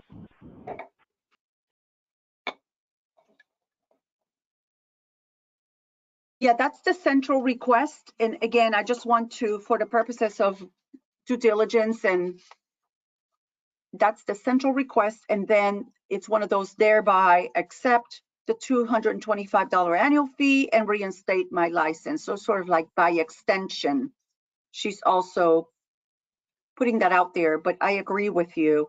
Her central request is for the LSP board to waive the deadlines associated with the 2021 annual fee payment. Do I hear a second on the motion that David has just put forth? I seconded it. Very well. So let's move forward with a vote. So Greg? Can I just clarify what the motion was to be clear? Motion I is to apologize. not accept the request to waive the deadlines, et cetera, that's in the letter. Okay, thank you. And there's a second, not to accept the request for deadlines waiver. So Greg, Yes. Jamie, Yes. Kurt? Yes. Kathy? Yes. Millie is a yes. Patrick? Yes. David? Yes. Deb? Yes. And Gail? Yes. So the motion carries whereby the LSP board will not waive the deadlines associated with the 2021 annual fee payment. Okay, so my question is, now that you have denied the waiver, Ms. Winterburn's license is revoked. And she is now subject to the same regulatory consequence as Ms. Oosting. So what I must do now is send the revocation letter that we send, and then we'll see if Ms. Winterburn is going to move to waive her limited application as sitting for the exam as with other. That's fine, but that's not on the order right now. We only voted on what was requested, so we're done. Yeah, I understood, but I appreciate Beverly walking us through the process, and I think that's very helpful. And to clarify what you said, Beverly, we did not waive the limited application. Correct. Okay, well, that means that I understand that, Jamie. What I'm saying is that what you vote, Yep, go ahead, Beverly. what you voted on today in denying the petition for waiver of the annual fee means that Ms. Winterburn's license is revoked. Yes, and then at a future meeting, perhaps other issues will come to fruition for us to take a vote on. I have a question. How long is her license revoked for? It's revoked until she files a limited application and sits for the exam. It's the same situation as Ms. Oosting, and I'm quoting from 309 CMR 2.09. Okay, I'm just saying, So if after we revoke it, they pay in less than a year, then they don't have to sit for the exam. Is that correct? no, that's incorrect. That's for renewal. The annual if fee. we revoke someone's license, No,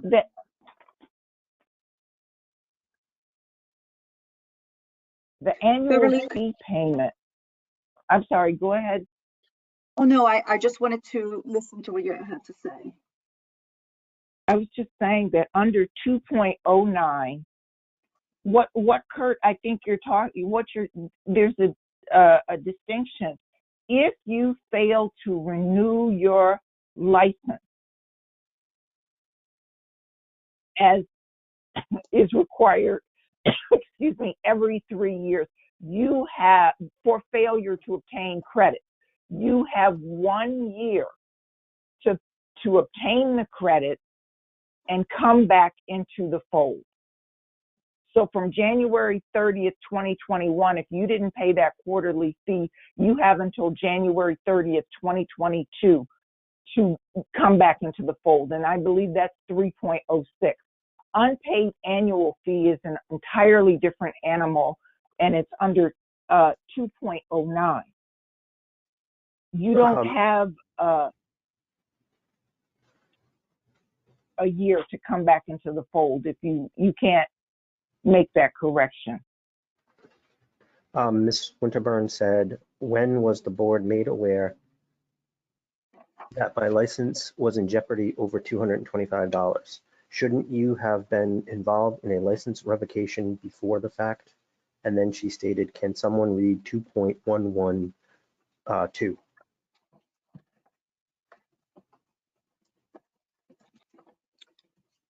Beverly read it earlier in this session.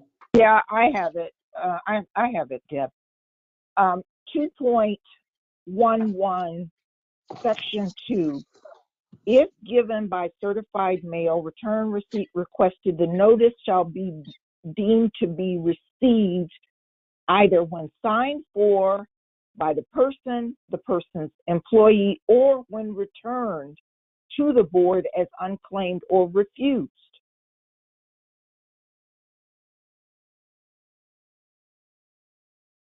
So in Ms. Winterburn's case, we have green card tracking numbers that indicate that the letters were signed for by someone at her employment. That means that she received it under the regulation.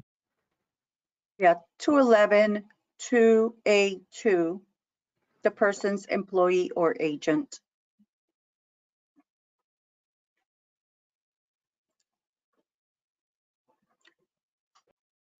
And I mean, that's the reason why the board goes through this process, making sure that there is documentation. We issue these notices. There's a lot of LSPs. LSPs need to be mindful of when they need to be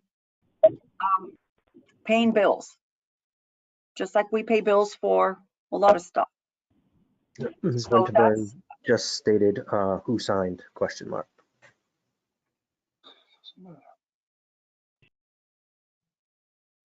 Well, the green card basically memorializes that it got there.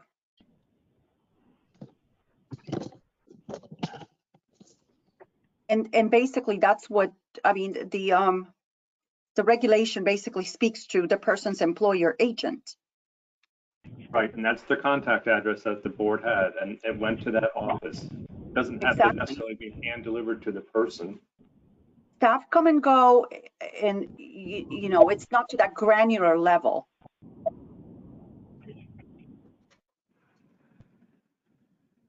Yeah, Ms. Winterburn states, I pay bills, I receive. I'm sorry, Chris, read that again. It broke up. You were breaking up. Ms. Winterburn stated, I pay bills, I receive. And then she stated, the act of service is distinct from the act of providing that service. Approving, sorry. The act of service is distinct from the act of proving that service.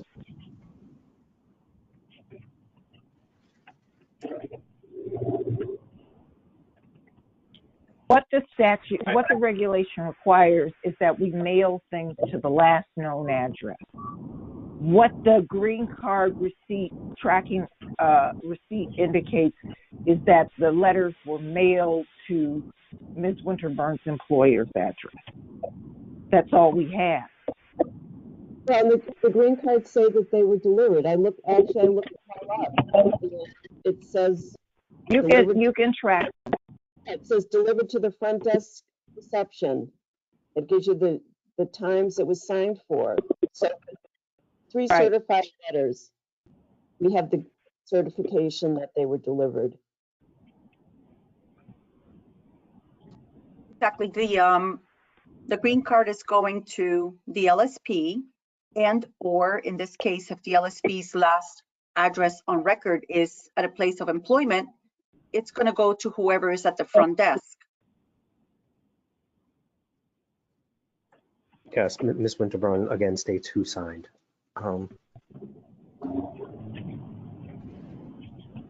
But see, we're not required to figure out who signed. All we're required to do under the regulations is mail the notice to the last known address.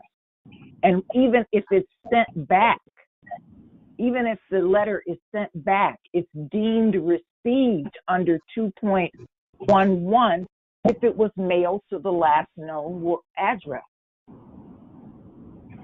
This is Patrick. So it doesn't matter. Yes, go ahead, Patrick. I was just going to add that I think we frequently use the term last known address, and that's correct. But I would also just add that it is the address that was provided by the LSP. So it is the responsibility of the LSP to provide an address where they will receive that notice on a basis that they can trust. And so if they provide the name of their employer, they're putting their trust in that employer to provide that mail to them.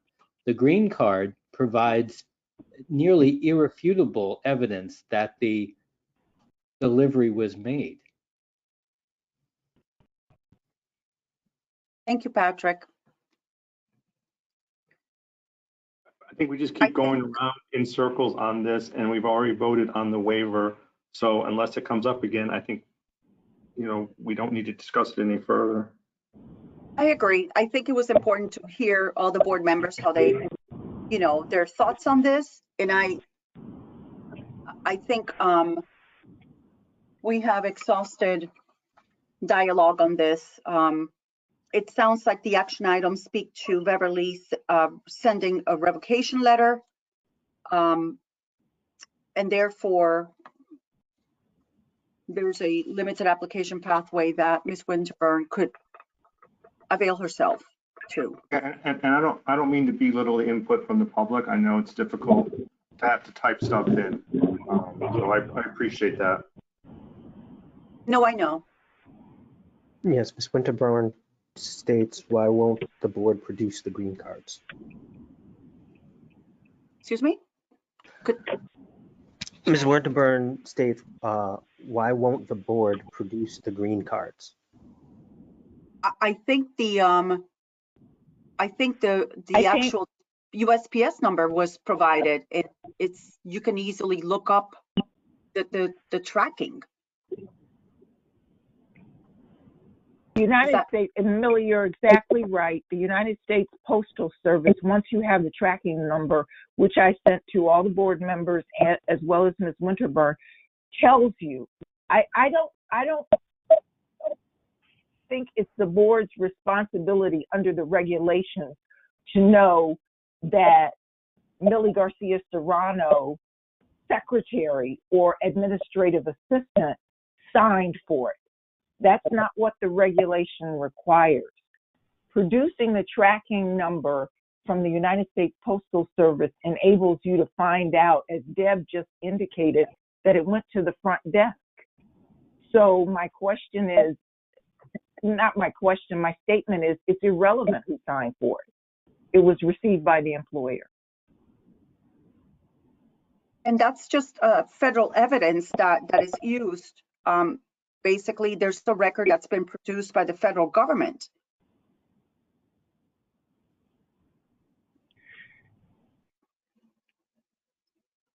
So with nothing further, I just want to then move forward with the next item. The next item is Mr. Dwas. Mm-hmm. He similarly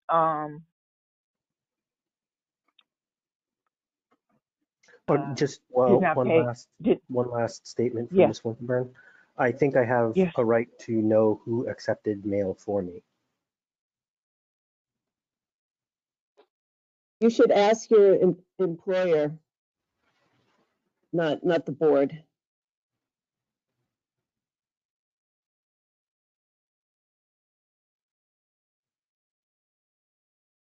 Thank you, Deb.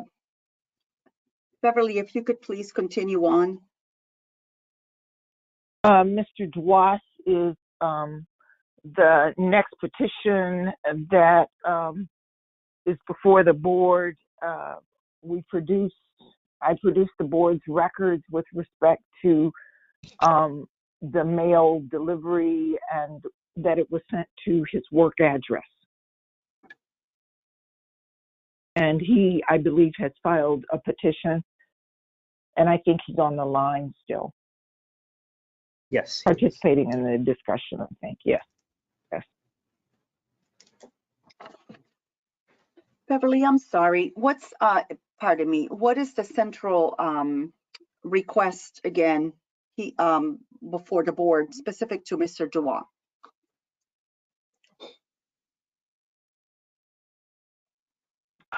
I don't have that screen up.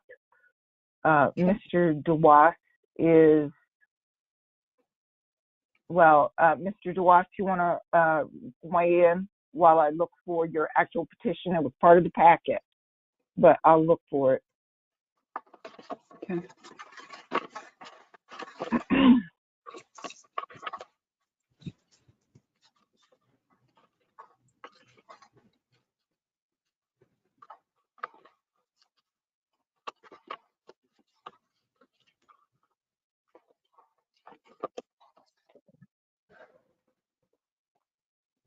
Oh, Okay, did Mr. Dwas respond? I'm pulling up his petition. Thank you. I know this has gone on for a few months. Was there something in this meeting's packet? No, that's why I'm trying to reconstruct a little bit. Yes, yes, there was something in this meeting's packet. Mr. Dwas, yeah, he just asked, are you discussing Neil Dross? And I just responded to him, yes, that we are currently discussing his situation. Mm-hmm. so he can make any comments. I'm looking for his actual submission to the board because I think Millie wanted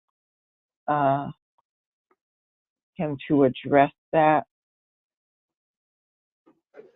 I'm running out of room on this chat board. Yeah. Yeah, busy day today. All right.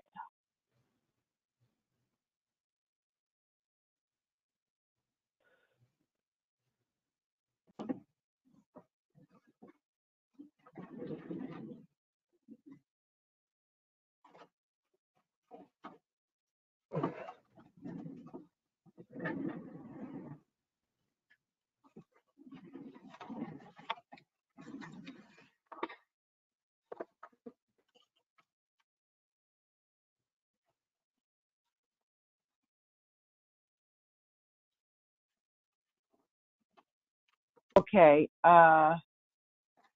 The only new information is that Mr. Dwas's letter of revocation mailed in October of 2021 was returned to sender. Attempted delivery unable to forward. Okay, what was the date? What was the date on that, Beverly? That letter? I received notice from Barbara on January 27th, but that's the revocation letter. Correct. So he did not receive the revocation letter, but I provided all the tracking numbers for Mr. Dwas's unpaid fee to the board after the last meeting. So you have it. Okay. Do we know why? I mean, is there a change of address? You know, I know that we just received return receipt, never received by the sender. Right. So that's not that. Those aren't the notices that were sent. The notices that were sent to Mr. Dwas, I provided. I sent out to the board. I believe the same day, on January 11th, with the return receipt. Yep. Okay, so is there a waiver request for the board? That's what we're trying to suss out. I mean, I just want to understand.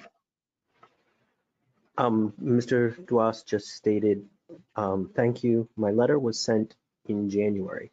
My annual fee for 2021 was paid, but the board did not receive notice of the payment. I sent a copy of the canceled check. My second issue was insufficient education credits. I agreed to suspend my license until I had completed my credits and submitted my application in September. All fees were paid and my license was supposed to be approved in January, but it was postponed until February. The issue is not pertaining to notice letters. Well, the annual fee wasn't paid in a timely fashion, and that is why Mr. Dwas is on the list. And I did send, I'm looking now for the email that I sent in January with the receipt, the tracking numbers for all of the LSPs who did not pay their annual fee.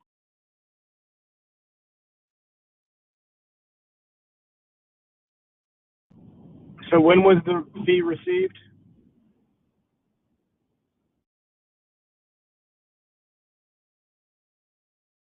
Okay.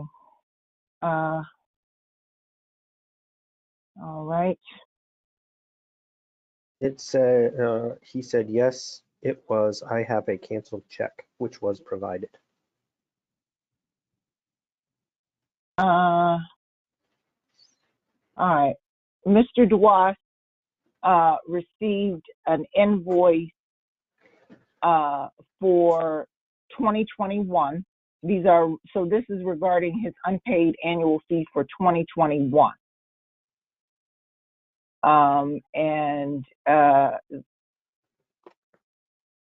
So the invoice was mailed to Mr. Duas on or about December 4th, 2020 for his 2021 fee. His certified letter regarding his non-payment was first sent on March 19th, 2021. The second letter regarding unpaid annual fees for 2021 was sent to Mr. Duas May 14th, 2021. And the third letter, I'm waiting for the screen, was sent on October 21st, the notice of revocation. So what is the date of his canceled check that he is talking about? Is it related to those notices or is it related to something else? I don't know what he's talking about. I'm sorry. I don't handle the checks. I can find out. But what I'm saying, what I'm saying is that Mr. Duas is before the board for unpaid annual fees from 2021. His 2021 annual fee was due on March 30th, 2021. It was not paid, and then we sent the three notices. The first one in March, the second one in May, and the final revocation letter in October of 2021. Right. And I'm actually asking him, Beverly, not you, to provide the date. I'm sorry. Of the. No, it's not your fault. If he's the one that has the canceled check, what's the date of the canceled check? Because if it shows that he paid it, like in March of last year, that would be a different story than if it was paid in November of last year. If it was paid in November, it was after it had been revoked. That's right. Because, yeah. That's what we're trying to establish. Yeah, so that's a great question, Gail, and let's see if Mr. Duas can answer that question. I think just Beverly's bringing to our attention that the notice of revocation was returned, which is another question that I have. I mean, if we're sending things to the last address of record. Mr. Duas just said, Beverly and I discussed this in November, and she agreed that this would be resolved in January. The check was paid in 2021. What when date in 2021? specific?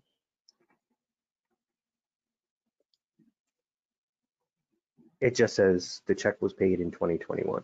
No specific date. Well, hopefully he will provide a month at least when it was paid. When he has a canceled check saying it was received. Because it really hinges on that.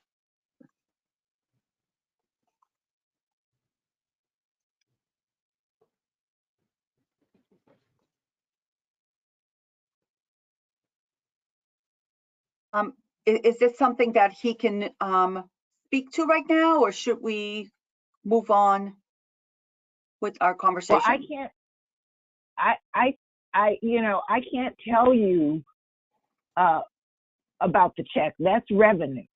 If Mr. Duas submitted a check, he should be able to verify with his bank Exactly. when the check, and I can't do that.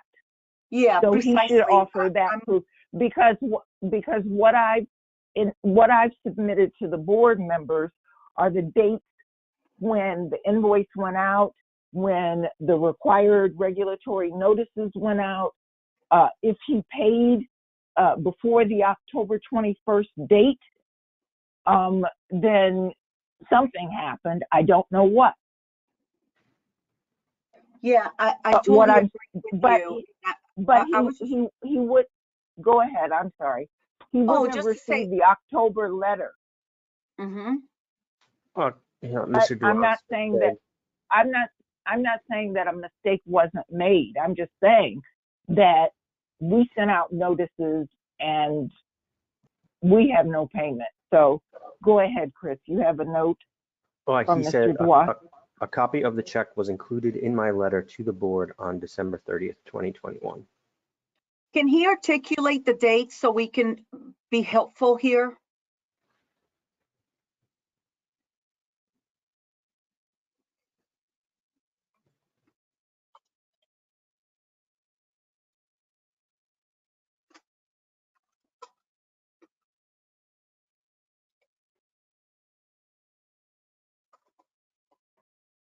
So we'll give it a few more minutes and we'll have to reconcile next steps in a few minutes. As he does that, right before he stated that, Ms. Winterburn stated, why aren't the board members involved in a process leading up to a license revocation?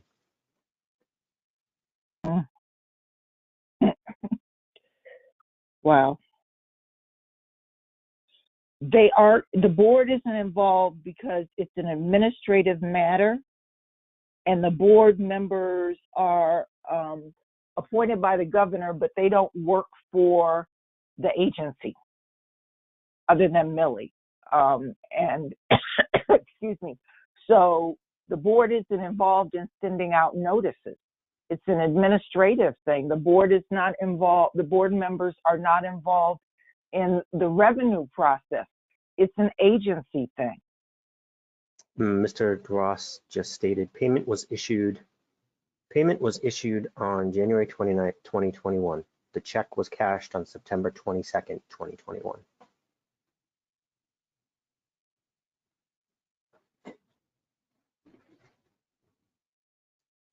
Thank you for Okay. that.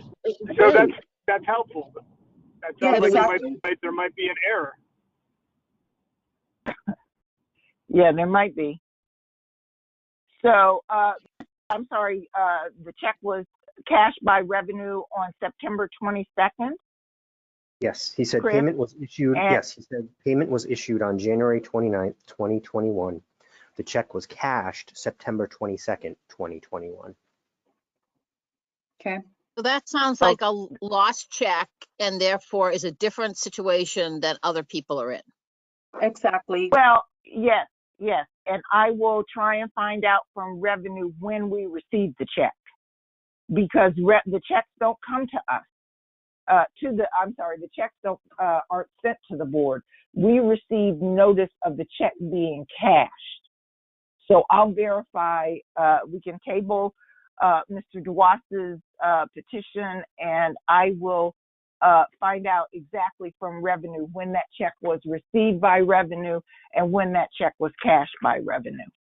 And hopefully that'll be helpful to the board in making its decision. This information is in his December 30th letter, which was in the January meeting package. There is not a copy of a check attached to that letter though, which is fine, but it's That's the what same information that we just got from him. Mm-hmm. Yeah. And it I'll might find not out, packet because of you don't want to have the board members or a public body having access to his check numbers. Right. I will, like I said, I will verify for revenue. The Because, motion to accept this petition pending proof of payment. I'm sorry, what? I think it's premature. If he paid on time, there's no need to waive anything. So let's just wait for Beverly to confirm the check receipt. Okay, so it's just on hold. It will also be helpful if he would provide the canceled check to us, again, with all the numbers blacked out. And that way it would be stamped exactly when it was cashed. Yeah, I and when can, it was yeah, written. black out any relevant information. yeah, he said I can send Beverly a copy of the check and we'll blank out the account number. Perfect. Sounds good. And I'm still going to follow up with revenue. We need that. Great. Right. So we're going to Because place if this that's on true, hold. I'm sorry? well, I just want to say, because if it really turns out to be a mistake and his license has been revoked, we have to go back through the process of reversing that so that as if it never occurred, right? His license has not been revoked. Everything has just good. been tabled. Okay. Okay. Good. Okay.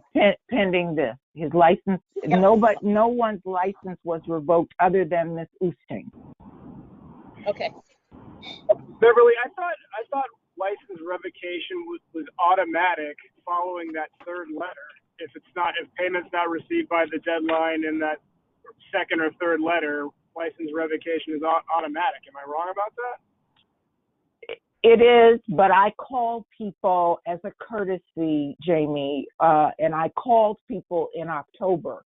And in October, when I made those calls to these four people, Ms. Wass, Ms. Oosting, Mr. DeCoulis, and Ms. Winterburn, they indicated that they never received it or that they did pay or whatever fits, whatever fact pattern fits the particular LSP.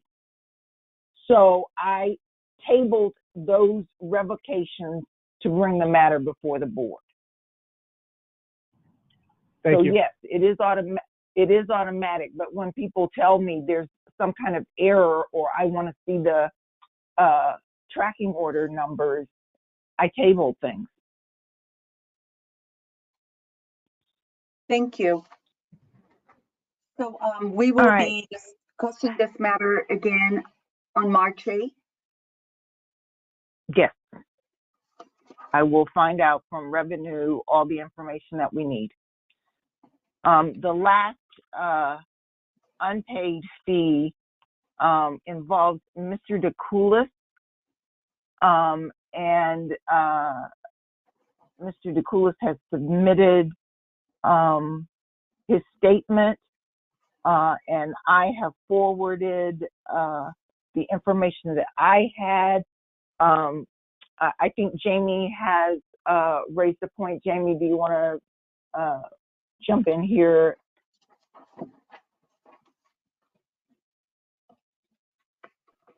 Sorry, I'm not sure what you're referring to right at this moment. Okay. Well, the question was whether or not I think the question before the board right now is whether or not Mr. DeCoulis had adequate notice and received the proper amount of information from the board about his non-payment. And if you recall the facts of the matter, Mr. DeCoulis didn't have enough credit to renew his license. He filed a preliminary injunction in Middlesex Superior Court, and the court denied that injunction, and he was able to obtain the credits for his license. I think the board, he petitioned the board, pardon me, for a waiver, and the board decided that COVID was not sufficient good cause to give him a waiver, and he obtained the credits sometime in the spring, I believe, and his license was reinstated, and his annual fee payment then became due. And it wasn't paid. When I phoned Mr. DeCoulis as a courtesy in October, he indicated that he had not received the invoice. And what I have told Mr. DeCoulis and also the board was that Mr. DeCoulis received notice of his annual fee along with his certificate when he renewed his license. Oh, right. So, right. My question was, did he receive the same second and third notices as the other LSPs we've been discussing? Right. Sorry for the long way around. He received it, but he didn't receive the annual fee notice until he came back into the fold. And he says that he didn't receive the certificate, so he didn't receive his annual pay form either. Mr. DeCoulis. We never heard from Mr. DeCoulis about not receiving his certificate. So Mr. DeCoulis again, stated, after my license go ahead, was Chris. After my license was reinstated, the only fee payment notices I received were telephone messages from Ms. Roby in October and a notice of revoked license issued on October 21st, 2021. The written notice said, your license expired at the close of business on July 10th, 2021, due to your failure to pay the annual fee pursuant to 309 CMR 2.09. See Exhibit D of my November 5th letter. So we've been through a lot of this already, and is there an actual petition for waiver on the table? I mean, what is the board need to consider at this point?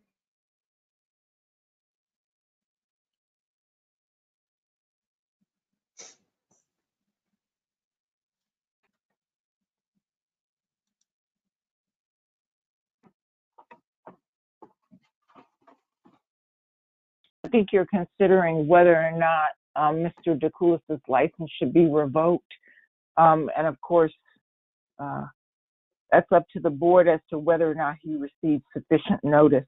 I think him stating, excuse me, that he didn't receive his certificate, nor did he receive the annual fee form, and the board not hearing from him after he went to court to get a ruling on whether or not he had to comply.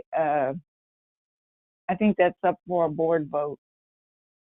And but the license is already revoked.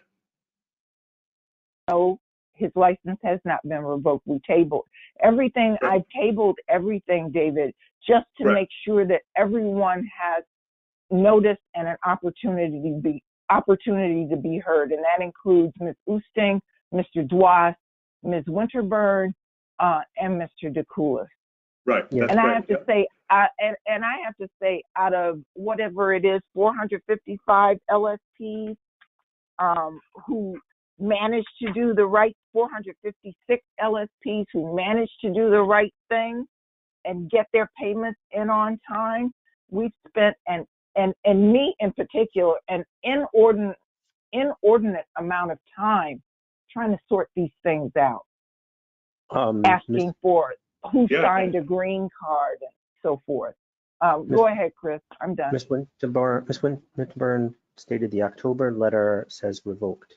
You called me after you revoked the license, and have contacted me about a dozen times since.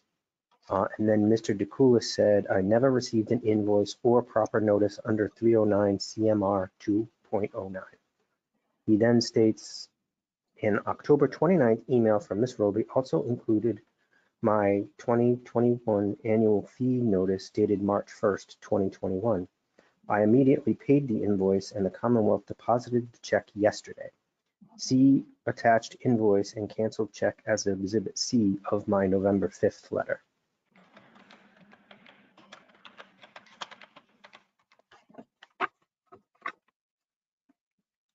Okay, well, Ms. Winterburn, unfortunately, the board has ruled on your petition for waiver. So what's before the board right now is Mr. DeCoulis's non-payment of his annual fee. I mean, this is a crisis of people not staying in touch with the board, possibly Department of Revenue errors, but out of 456 people. And when you provided all the green cards, that included certification of deliveries of notices to him. That's why I Mr. raised the DeCoulis question. was, I didn't see him. you know, exactly. This is why I'm bringing up Jamie's question, because I wanted the board to debate your question, Jamie. That's why you didn't get a response. Mr. DeCoulis is in a different category than the other annual fees, and the board may well want to consider his assertion that he didn't receive notices. But Mr. DeCoulis created this situation by filing the preliminary injunction. As the board knows, invoices for annual fees are typically mailed in December of the year before they are due. So the annual fees are always due on March 1st of that year, calendar year, and the invoices are mailed in December. When invoices were mailed, Mr. DeCoulis did not have a valid license. Mm-hmm. It was pending before the Superior Court, and he didn't have enough credit. Once he earned sufficient credit and his license was not lapsed, he was mailed a certificate and he was mailed the invoice. Mr. DeCoulis, and that would have been, I'll check the date in a second. I'm just trying to get through this. It still had not been paid in October. Mr. DeCoulis has said that he did not receive the certificate. The invoice was in with his certificate. And it would have been mailed after he became active. Go ahead. Right. So, Yeah, Mr. DeCoulis said yesterday should have been November 4th. I paid my fee as soon as I received the invoice. There is no green card for my notice. My situation has nothing to do with my request for an injunction. It is irrelevant. Well, it's relevant for our record-keeping purposes at the LSP board because we can't print an invoice for someone who doesn't have a valid license. So in December, this is the point I'm trying to make, and again, it's the board's decision. In December, when invoices were mailed, no invoice was created for Mr. DeCoulis because he didn't have a valid license. When his license was reinstated, once he completed his renewal requirement, because the court said that he had to complete his renewal requirement, Mr. DeCoulis did that. When his license was activated again, that's when notice of his annual fee payment was sent. And so Mr. DeCoulis is saying he didn't receive that. He didn't receive either the certificate or the annual fee payment notice that was with the certificate. They were mailed together. but he has, okay, so I get all that. And I'm trying to, you know, we heard the argument from Ms. Winterburn asserting that, representing that she did not receive the materials, green cards, etc., to know where they went. But unlike that case, Mr. DeCoulis appears to have, since that moment, paid the actual fee, the annual fee, post, after the fact. I'm trying to understand.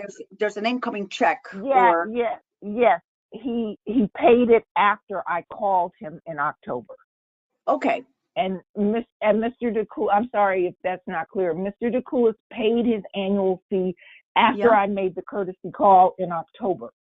Okay. Mr. DeCoulis is saying that he never received. I want to be clear about his contention. And Mr. DeCoulis, please chime in if I'm mischaracterizing your assertion, but he said that he did not receive either his certificate or the invoice for the annual fee once his license became active.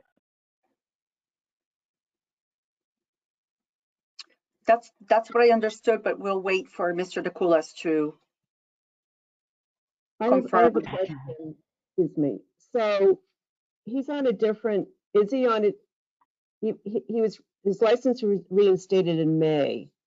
So does the 30-day clock start there for a notice of non-payment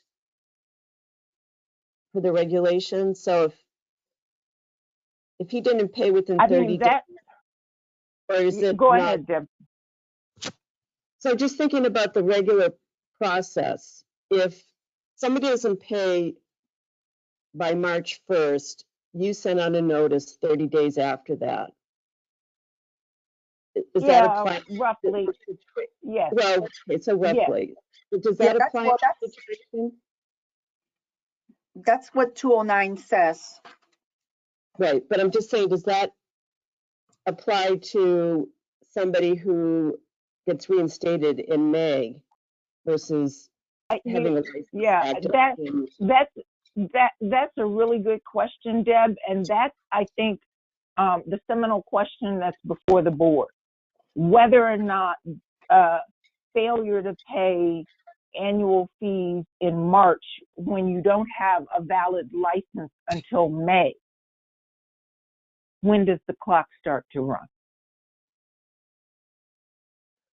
And the second question is, was there a second notice that went out after the invoice, after the initial invoice you sent with the certificate per the regulations? Can we document that? I'll check, but I think I have sent everything, so I cannot say. Mr. DeCoulis may be very well correct about that, about the second notice. I'm looking here at one last thing. Mr. DeCoulis just said, if an LSP fails to pay the annual fee by the date specified on the payment invoice sent by the board shall notify the LSP that his or her license will be suspended unless payment is made in full within 30 days. 309 CMR 2.09. And then he states, how can I pay if I didn't receive the payment invoice sent by the board? And Mr. DeCoulis is exactly correct about that. Yeah, but what I'm saying, but that part is correct. But what I'm saying is he didn't have a license to pay the annual fee. So the question is one, a first impression before the board. When was Mr. DeCoulis's annual fee payment due? Is that due date actually specified via the invoice that you sent? Does the invoice have a date that it needs to be paid by? Do you? The invoice, yes, it does. To answer your question, Patrick, but what the invoice says is March 1st, 2021. So it was already after March 1st, 2021, when Mr. DeCoulis regained his license. So that's what I'm saying. This is a case of first impression, and he is absolutely right. How could he pay something that he never received?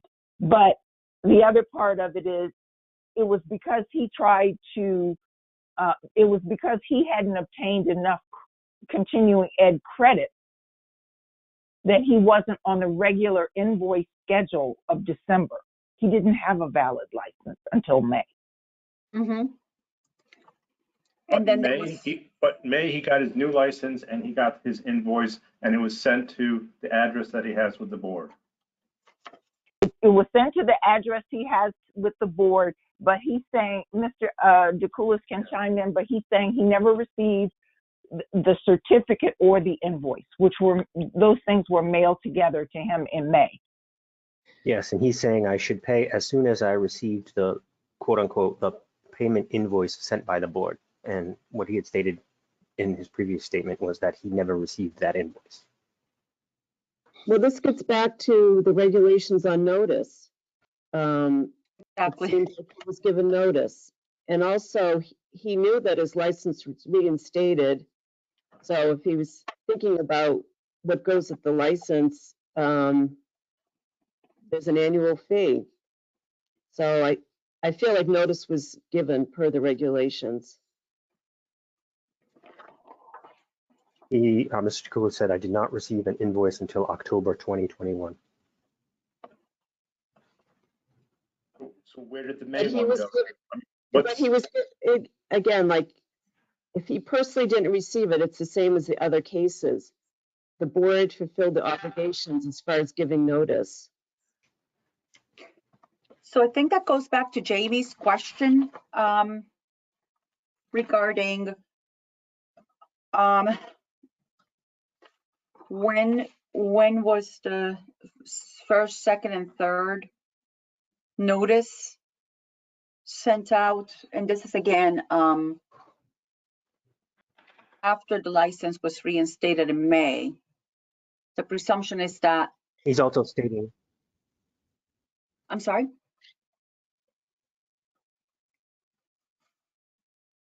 he also stated previously that there is no green card for his notice. There's not Okay. So supposed I think what he's stating is that there's no. Well, What the board usually send does out, to say we send the notice we- doesn't exist. we don't send out green cards when we send out the invoice. That's just regular mail.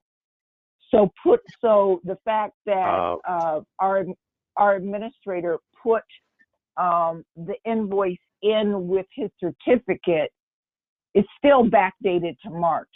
The invoices are printed by the executive office and then by revenue. And then they come back to us. And they're all dated March 1st, 2021. So Mr. DeCoulis is saying that he didn't receive the invoice or his certificate. Neither one of those are sent by certified mail. He's Okay. also saying, he said there is no green card for proof that the board provided the second notice. The regulations clearly state that the payment invoice sent, the payment invoice sent by the board. Yep. And I will look into whether or not Mr. DeCoulis, again, is absolutely right. So I will look into whether or not we have a green card for the second notice. The third notice we know, and Mr. DeCoulis did admit that he received the third notice. So I'll find out about the green card for the second notice, and we can table this and move on, if the board chooses to do that. Mr. DeCoulis just said, I did not receive the first or second notice. There is no green card for proof that the board provided the second notice. The regulations clearly state that the payment invoice sent by the board. All right, so I think that's key to find out at this point. Was there a second notice sent out, and do we have proof of that? So let's really, if you could find that out, and then we'll take it up again next month. He's also saying, he just stated, by the way, my license is showing as active on the board's website, and I have still not received my 2022 invoice. Mr. DeCoulis, the 2022 invoices were sent late. I'm going to address that problem down the line. I talked about it at the last meeting. It was a revenue issue. I've talked to the commissioner about it, but you should check and see whether or not you received, because they did go out. Right, they did go out. And so, Mr. DeCoulis, you should check. And if you didn't receive it, email the LSP board, and we'll send out an invoice, a copy of the invoice. But this is 2022, and let's try and keep these things separate. Yeah, for sure. You didn't receive your invoice, Mr. DeCoulis, for 2022. Please email the LSP board, and I'll ask our administrator to send it out again. But as for 2021 and that unpaid fee, I'll find out whether or not we have green cards. Okay, so there's an action item there, and the board will need to reconcile that piece of information for decision making coming up on March 8th. I will do that. I will follow up. Yeah. Okay, thank you. Thank you, everybody. And thank you, Mr. DeCoulis, for providing information, as well as all the other parties that we've spoken to today via chat. We really appreciate it.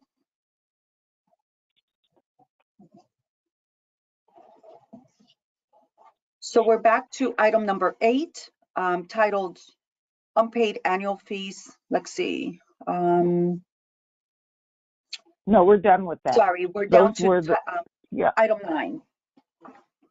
All right. Item 9 is the unpaid annual fee report. And so for October of 2021, there are 3 LSPs who have not paid their quarterly fee. Have not renewed their license. For January 30th, 2022, there are 5 LSPs did not pay their quarterly fee or submit an application. Annual fees for 2022, there are 465 LSPs. So far, as of January 27th of 2022, 160 LSPs had paid their fees, and those are coming in daily. So, and they're not due until March 1st. Okay. Okay, if you want to continue through the report, items Sure. 9 through 13, Beverly, that would be great. Sure. The annual fee invoices, again, I met with the commissioner about that issue, and they have established a protocol so that this won't happen again, because we've had issues. We can't mail, the LSP board administrative staff does not print the invoices. What happens with the invoices is that Barbara Weiss sends a list to Revenue. Revenue sends that list to EEA, and EEA is responsible for printing the invoices, sending them back to Revenue, and then back to us. And so Revenue has set up a new protocol so that Barbara can send out the invoices before Christmas of each year, which has been the past practice. Annual fee invoices, that's just an update on the 2022 annual fee invoices, which were delayed in mailing. But as David said, I think people are receiving them now, but that was a issue with Revenue, and we've sorted that out. I want to give the exam committee report. The exam committee met on February 2nd, 2022, and we hadn't met since January 22nd of 2020. So, but with Chris and David, Gail, and John Fitzgerald of Mass DEP, we were able to fall right back into line. I do have to say we're working on an entirely new version of the exam, and so we're creating questions. John Fitzgerald has been enormously helpful. He has drafted over 100 questions for us, and what we're doing is reviewing each of the questions. I invite everybody to participate in the meeting. Please let me know if you're not going to attend the meeting so that we don't send out the invitations. I want to also note that Wes Simpson drafted approximately 30 questions. and Wes has declined to continue as a committee member, so we had a loss with that. And David has drafted a number of questions. So our next meeting is scheduled for March 2nd, 2022. And I'll be sending out invitation notices to the board members and anyone else who wants to join us on this. Well, it's restricted to the board members, but that's the report. It's moving along. We were able to get through quite a few questions in our meeting on the 2nd, so we're just going to plod along. The next item is the exam reviews. Mm-hmm. And the exam reviews are going to take place over 3 days in Zero. They will,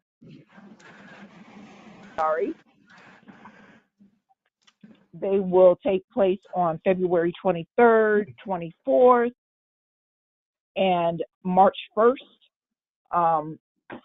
We had 7 folks who unfortunately did not pass the exam. I have encouraged all 7 to come in for an exam review, so we'll see. Okay, thank you. Any questions from members of the board or the public? Hearing none. David, if you could kindly please move us forward with the Continuing Education Committee report. Sure. The committee met today. We discussed the status of draft meeting minutes. We discussed old business and what we want to request back to Enviro Workshops for their requests for course approvals. We approved 3 LSPA courses, live webinars, on-demand courses, and 1 college course for an individual. And we reapproved a new MOA webinar, and there was a course announcement, and the next meeting is March 8th. Thank you. So with regards to action on committee recommendations, seeing that there were recommendations, correct, to the board, if members don't have any comments or questions, I would like to move to adopt the recommendations from your committee. Second. Okay, so please say yes when I call your name, and my apologies. I'm trying to see what I did with the list, the roster. So, David, if you don't mind doing the roll call for me, if that's allowable. I had to take it back out of the garbage. Greg, this is Greg. I have it here if you want. Greg, Actually, you're up my first. apologies. I'm sorry, I did find it. So here we go. Greg, Yes. Jamie, Yes. thank you. Kurt, Yes. Kathy, Yes. Millie is a yes. Patrick, Yes. David, Yes. Deb, Yes. and Gail. Yes. Thank you. So motion carries to adopt the recommendations. And with that, why don't you lead us into discussion if there's additional business items you'd like to discuss? And if there's none, then we will move forward with the Professional Conduct Committee report by Jamie.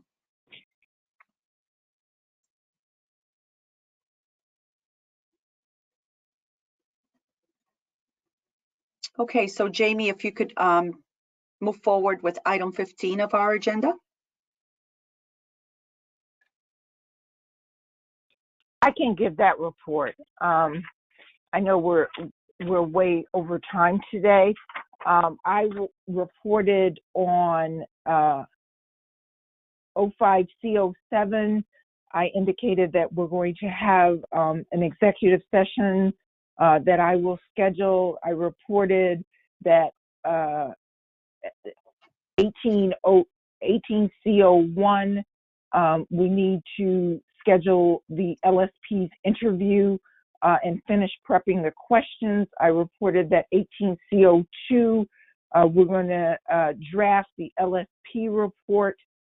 I'm sorry, the CRT report, pardon me, because we've already interviewed the LSP on July 20th of 2021. I reported that in 20C01 and 20C02, I am going to present those cases to the board at the March 2022 meeting. I've also asked the subjects of those investigations to submit to me before the March meeting anything that they want the board to consider. The LSP in 20C02 has requested a copy of the transcript of his interview, so I'm going to have to work to find out whether or not I can make that available to him. I'll certainly do it if I can find it. And then I reported on 21C 01, and that I have in the past week gotten help with redacting that case, and I hope to present that at the April 2022 board meeting for review by the board, the redacted copy. Okay, that was professional conduct. Thank you, Beverly. I didn't realize I was muted. No, that's okay. And Jamie, do you have anything to add? I don't think there was anything that required board vote, but. No, we didn't take any action that required a board vote. That's it. Yep. Correct. So thank you. And no other business to be discussed. So I would like to move forward with other business. And if Beverly, you can give us a summary of today's regulations committee meeting, please. Yep. Just very briefly, we had a regulations committee meeting today. I will clean up the February draft, and we'll discuss it at the full board meeting on March 8th, 2022, because we have finished going through this section within the committee. And now we need the larger body to take a look at our work. There are a couple of questions about the assessment of learning and the percentage rate. We're going to nail that down. And also section 9, credit for live webinars. These are all new additions to the regs, last promulgated in, I think, 2005, but webinars and on-demand courses obviously are the wave of the future. So I have those comments. I'll clean up the draft, and it'll be discussed at the board. We won't have a regulations committee meeting next month. We'll discuss 3.09 in the body of the board meeting next month. Great. Thank you very much. Do you want me to just keep moving along, Millie? Yeah, let's do it. Okay. All right. So the administrative offices relocation, the Mass DEP is looking for a contractor, to hire a contractor, because if you remember, we don't even have filing cabinets to cover working filing cabinets. So in anticipation of the move, which I've heard last is scheduled now for October of 2022, I'm not counting on it, but we have to be ready. So Mass DEP is hiring a contractor for the relocation. With respect to budget, personnel budget and fees, I'm looking at the budget to make sure we have funding to hire a psychometrician. Once we eventually get this version of the exam set, we are going to have to go through the step of hiring a psychometrician, and that involves, the state contract process. I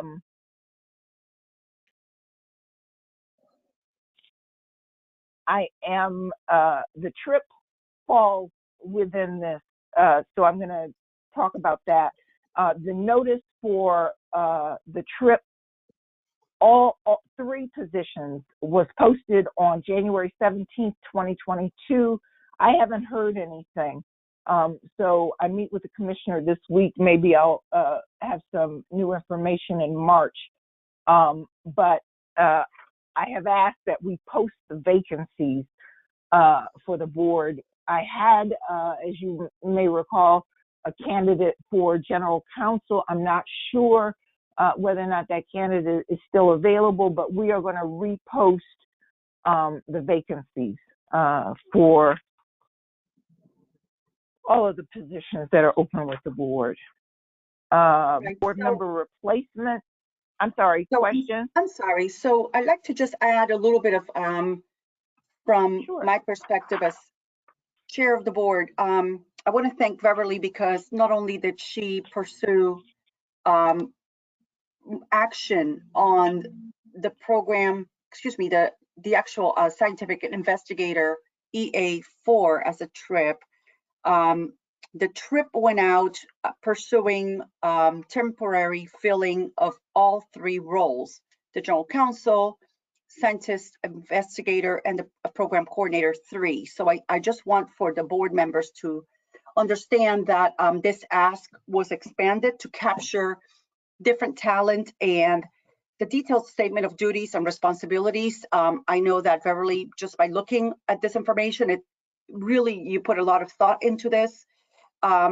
Hasn't been a month since it was issued, so it's right for Beverly to coordinate and basically obtain more information from the commissioner. But I just wanted to add that piece of information that the trip opportunity was broadened to capture talent, anyone interested, so long as they meet the duties, the minimum requirements, or at least the requirements that were noted in that trip announcement. And I just, to piggyback on Millie's comments, I'm just overfilling the role for 3 positions. I've been asking for help since 2013. That's almost 10 years. I have been doing all the work for this job off and on by myself since 2014, 2018 when Lori left. So I'm constantly amazed that I'm able to keep the administrative responsibilities afloat. And I desperately need help. So hopefully something will happen. Yeah, absolutely. And I think, again, just to ease potential concerns, and we heard them last month from board members or some board members, the intention is not to rely on the temporary reassignment opportunity, the temporary reassignment incentive program, but rather to pursue filling the permanent positions. So I think we should continue to endorse that, support that. We'll see next month if there's an expression of interest from anyone that may have responded directly to HRD on this announcement. And I think we need to continue to carry on with pursuing these positions on a permanent basis. They are part of the cap. We should capitalize on that, and we should definitely move forward to ensure that we have a board that can meet all of the demands. So thank you. And Beverly, if you want to continue talking about specifically on the board member replacements.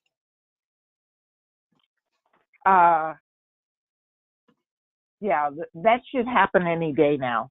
There are 2 candidates that were interviewed. I prepared the memos. The memos went up to EEA. The candidates were approved. And as I reported last month, their names were submitted to the governor's office. So there are 2 LSPs who may be joining us, I'm told, any day. So as soon as I get information on that, I'll pass it along. On their appointments, I'll pass it along. Great, thank The last you. item, the Mhm. last item I wanted to cover was the public records request. As the board members know, I've been responding to 3 very large public records requests. I think that I'm almost done with those. I do have some executive session minutes so that I can create a document for one of the requests. The requestors have been notified in writing pursuant to the statute's requirements of documents that were withheld in each of the 3 pending requests. And it was a lot, but I think I'm just about done. I'm going to go back and make sure that the requesters have received every set of minutes and everything that they've requested. Thank you. Thank you much. You're welcome. Okay. You're welcome. Any comments before we affirm our next virtual meeting date and adjourn the meeting? Any comments, questions? Board members, members of the public? Okay. Seeing none, our next meeting again will be held virtually on March 8, 2022. I look forward to seeing everyone then. And this meeting is adjourned at 3:19 p.m. Thanks, Millie. Thank you. you. Thank you. Bye. Thanks, everyone. Thank you. Bye-bye. Thank